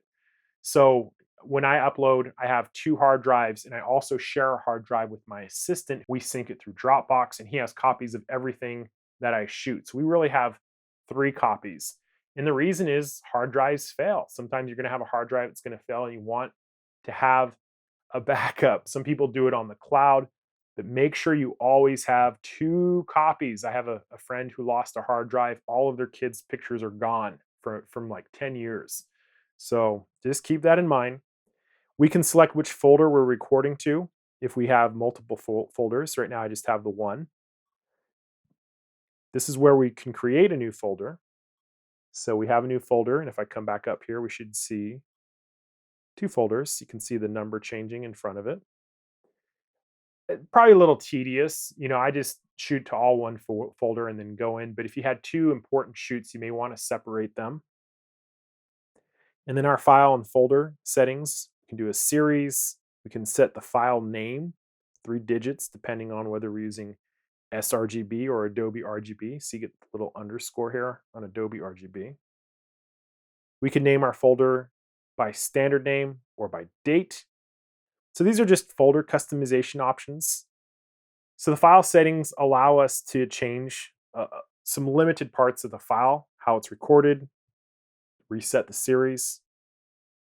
Something in here that's pretty important is the version. This will tell us the firmware or the software we have on the camera as well as the lens. And if we need to update the firmware, this is where we would check to see which version we had. And then we could reset the camera settings if we wanted to. And that is the yellow tab, which is the camera settings. Finally, we're coming in to the My Menu settings. This is really cool because we've gone through, it seems like over 100 different menu options, probably more. And you're not going to access them all the time. You're going to access maybe 4 or 5 of them. It might be the video settings and format and maybe quality, and that's about it. So instead of jumping through the menu to find all these things, this My Menu settings allows us to determine what we want. So if I want to add, for example, file format, I'll just add it right now, add it to this location. Okay. What else? Well, there's the format memory card is something I do a lot. So I'm just scrolling through. There we go, right? It's added. Maybe might do, and you can see we get the names of the items we can add in here. Maybe my exposure mode for video, just as an example. Added, right? So I'm going to come back out and I have those 3 items. And so the idea on this is, you see I'm on page 2 now, is on page 1 I have those items available. I can just jump to them if I want. I don't have to go searching through this whole menu. And if I want to add or delete or sort, I can do that.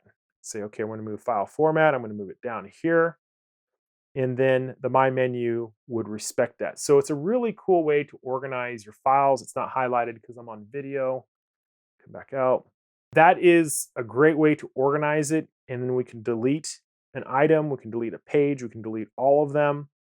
We can turn this on, which would automatically set up the My Menu when we press the menu button. So if I come over here to that, let's say orange, tap the shutter button, press the menu button, and it jumps to the gray tab. So it's just a way to really establish a shortcut. I know we covered a ton of information, but that is just to get you familiar with the deep menu, and I hope you guys enjoyed it. So let's talk about connecting our smartphone to our camera to give limited remote shooting. It's usually good for about 20 or 25 feet, something like that.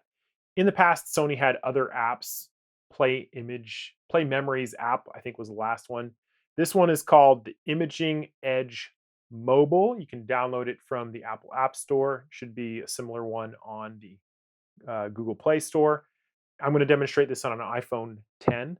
Download the app, have it on your phone, and when you turn it on, it's going to ask, if you agree to the terms, if you have access to location, change the settings of your photos. So there's been recent updates that in order to have access to our images, we have to turn on certain permissions and things of that nature. So if we want to give access to our photos, we can go all photos. This is going to allow the photos to move back and forth from the smartphone to the camera. We have some other settings in here. Copy the image size 2 megabytes or the original size. It's going to take a little bit longer for original. Really, the idea of this originally was to get images off your camera to upload onto social media. You don't need the full size for that, but if you wanted the full size, you would select there. And it gives us some other controls and options using cell data, things of that nature. So that's the first step. Make sure that you've downloaded the app and you've given access. The second thing you're going to notice is that I have a number of Sony cameras in here: the Alpha 6600, the A7 Mark III, a 6400, I had an A9, and an A7R Mark III. And so my smartphone is keeping a list of these cameras that I can connect with. Because this is a new camera, I'm going to select connect to a new camera. This can get a little quirky depending on how you set it up. So I'm going to show you what I think is the best way. So we can scan a QR code. We can connect with near field communication. We can use a password. But in order to do this, we have to get the camera in our smartphone communicating. So we're going to come over to up here, this tealish greenish color tab. So we want to connect or control with our smartphone. Control a smartphone. We're going to turn this to on, and we're going to work on this connection right here. We'll turn it on. So what this is doing is this is broadcasting a Wi-Fi signal. We have a QR code that we can scan. The QR code with the crosshairs. It's going to be hard for you guys to see this. There we go. And now it's asking, do I want to join the network? I'm going to hit join. And essentially what we're doing is we're giving the phone permission to connect to the Wi-Fi network of the camera. So it's asking Imaging Edge would like to find and connect to your local devices. We're going to hit OK. I need to clean that screen off. And saying start remote operation. It is necessary to set the Bluetooth off on the smartphone. Okay, we're not going to show that again. And you can see that we're set up for remote shooting. Once we get to this screen, we are in good shape. Now, over the years, these apps, sometimes they work great, sometimes they disconnect. It really depends on a number of factors, so I can't promise it's going to work great for you every time. So the thing that's awesome about this is that it gives us remote control over the camera settings where we can change our shutter speed, touch and drag. We can use the arrows, very nice, right? Bulb setting, we didn't talk about that. That's as long as you hold the shutter button down, very long exposures. We can change our aperture. If we wanted to open it up.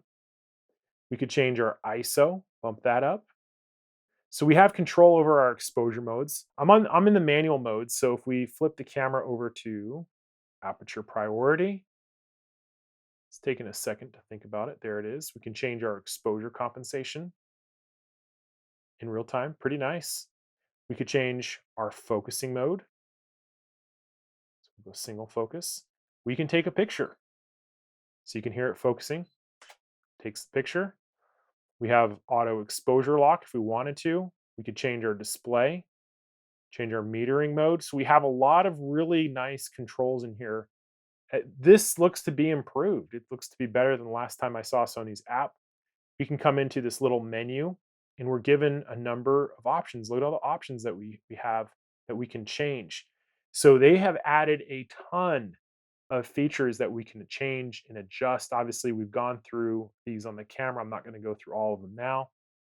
We can change our drive settings. Look at it. It's pretty awesome. And so that is the, I believe, the meat of the app in terms of the remote shooting. I've used this for video shooting. So if I were to flip the camera over to the video icon, like if I'm in the frame, I will use this to inspect the image to see where I'm lined up. See, we have the LED problem going on right now. No problem. Just go to 1/60th. It's a little bright. Turn that down just a touch. Something like that. And then we can start and stop video recording remotely. Really nice, really, really fun.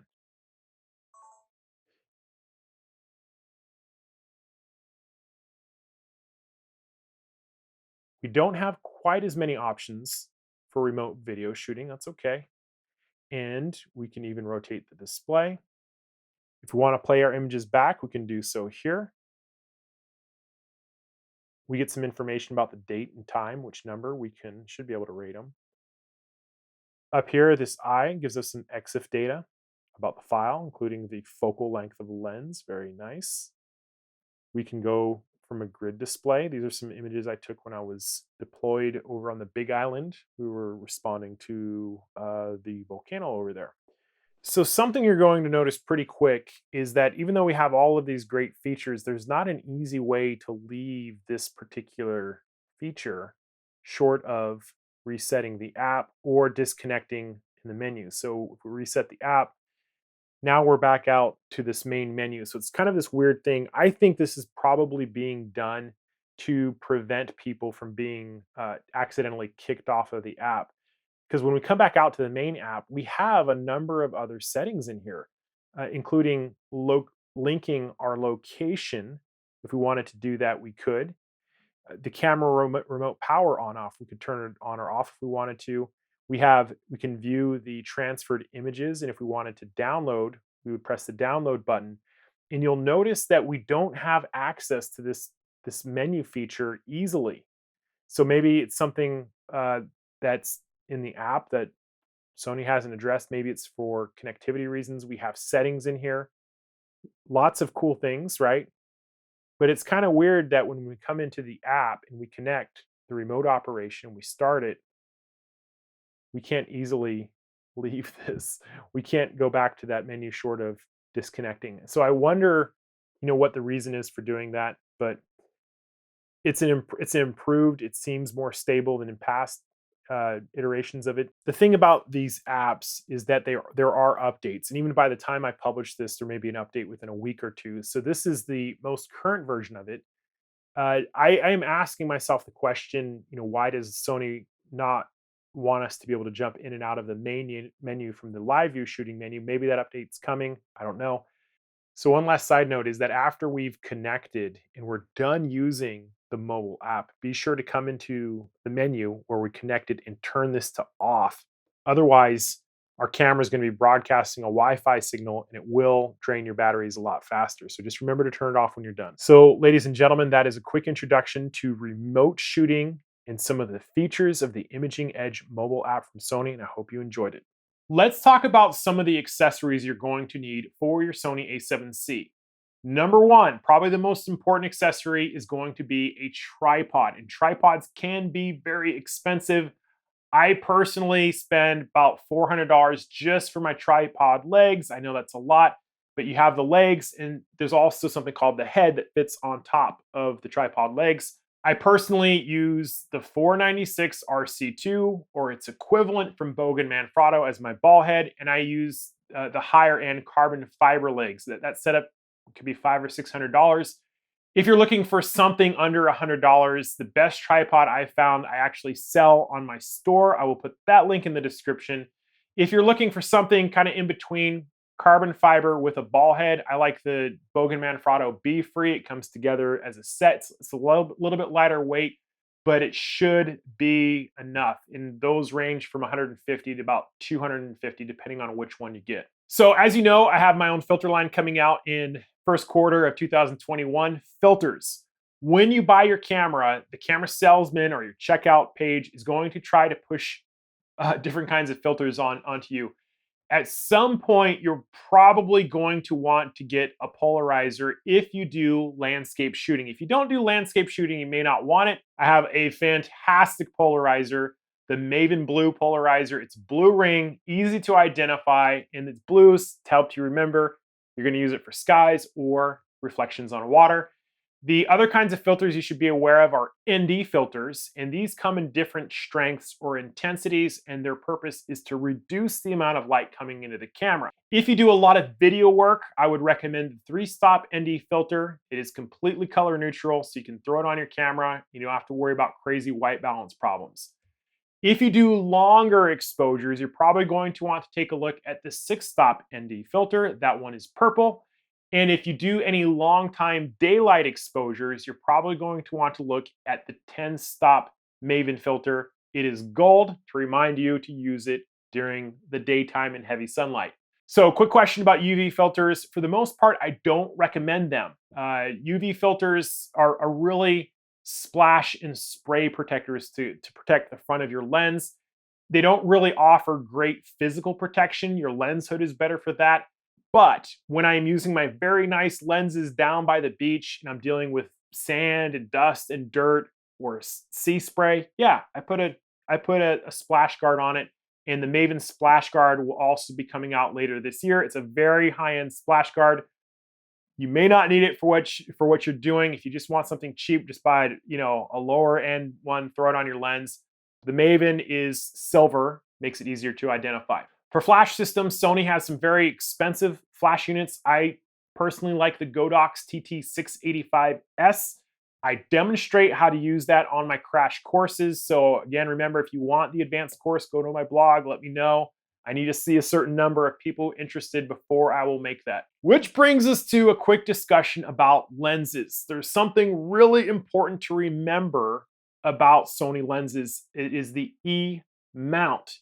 And because the A7C is full frame, when you purchase lenses, absolutely read the fine print to make sure it says FE, full frame E-mount. Now, the reason why this is important is because Sony has lots of E-mount cameras that are crop sensor, APS-C.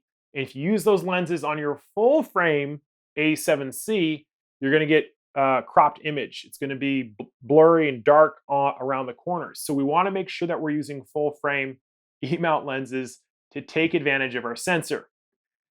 Having said that, you can use E lenses on the A7C for various purposes. Cropped video, not as many megapixels. You can get away with it. So if it's all you have, I get it. I actually have the 10 to 18 f4 for Steadicam use, and I use it all the time in crop mode. Why? Because it's a small, light, wide-angle lens. I can put it on that gimbal and move it around, and it gets almost coverage at around 13 millimeters. So that's just something that I know from experience. But for the most part, you're looking for FE lenses. The general purpose kit lens that ships with the A7C is great if you're just getting started. If you didn't buy that, you can purchase it. I think it's 28 to 60. It's a little bit more compact than some of the other kit lenses that we've seen, like the 28 to 70. That's the one that I use, just for a small general purpose shooting lens. There are a number of lenses. Sony has a huge amount of lenses that we can now put on our E-mount cameras. Sony has basically 4 different classes. There's the nondescript lenses, the 50mm 1.8, that's less than $200. Bang for your buck, it's a wonderful lens. So the nondescript ones, they have a number of those. Then they have the Zeiss lenses that have been out for a long time, and they're pretty good. Most of them are pretty good. Some of them are not the sharpest. Then they have the G series, which are considered equivalent to Canon's L class. And then they have the G Master, which is considered the best of the best. I shoot with a 24 to 72.8 G Master for most of my video work. And then I have the 70 to 200 2.8. It's an incredible, fantastic lens. They are also both very expensive. We also take a look at the 100 to 400. Sony has a lot of really nice G Master primes and zooms. They are expensive. If you're looking for a quality, affordable lens, I'd probably steer you towards the Tamron 28 to 75 2.8. Very highly reviewed. A lot of people love that lens. But you're going to want a general shooter. And then as you progress, you're going to invest into a high-end lens specifically for what you are doing. Just remember, the best investment that you can make for your photography is right here between your ears. This is your brain, the knowledge. This is going to make the biggest difference. And if you've enjoyed this tutorial and would like to see an advanced crash course on the Sony A7C, leave me some comments on my blog and say, hey, let me know when it's ready. That's all I need to see. And when I finish it, it takes about 6 to 8 weeks. I will send you an email and it will be a game changer for you. In any event, I am Michael Andrew. Thank you guys so much for coming, and I hope to see you in the Facebook group.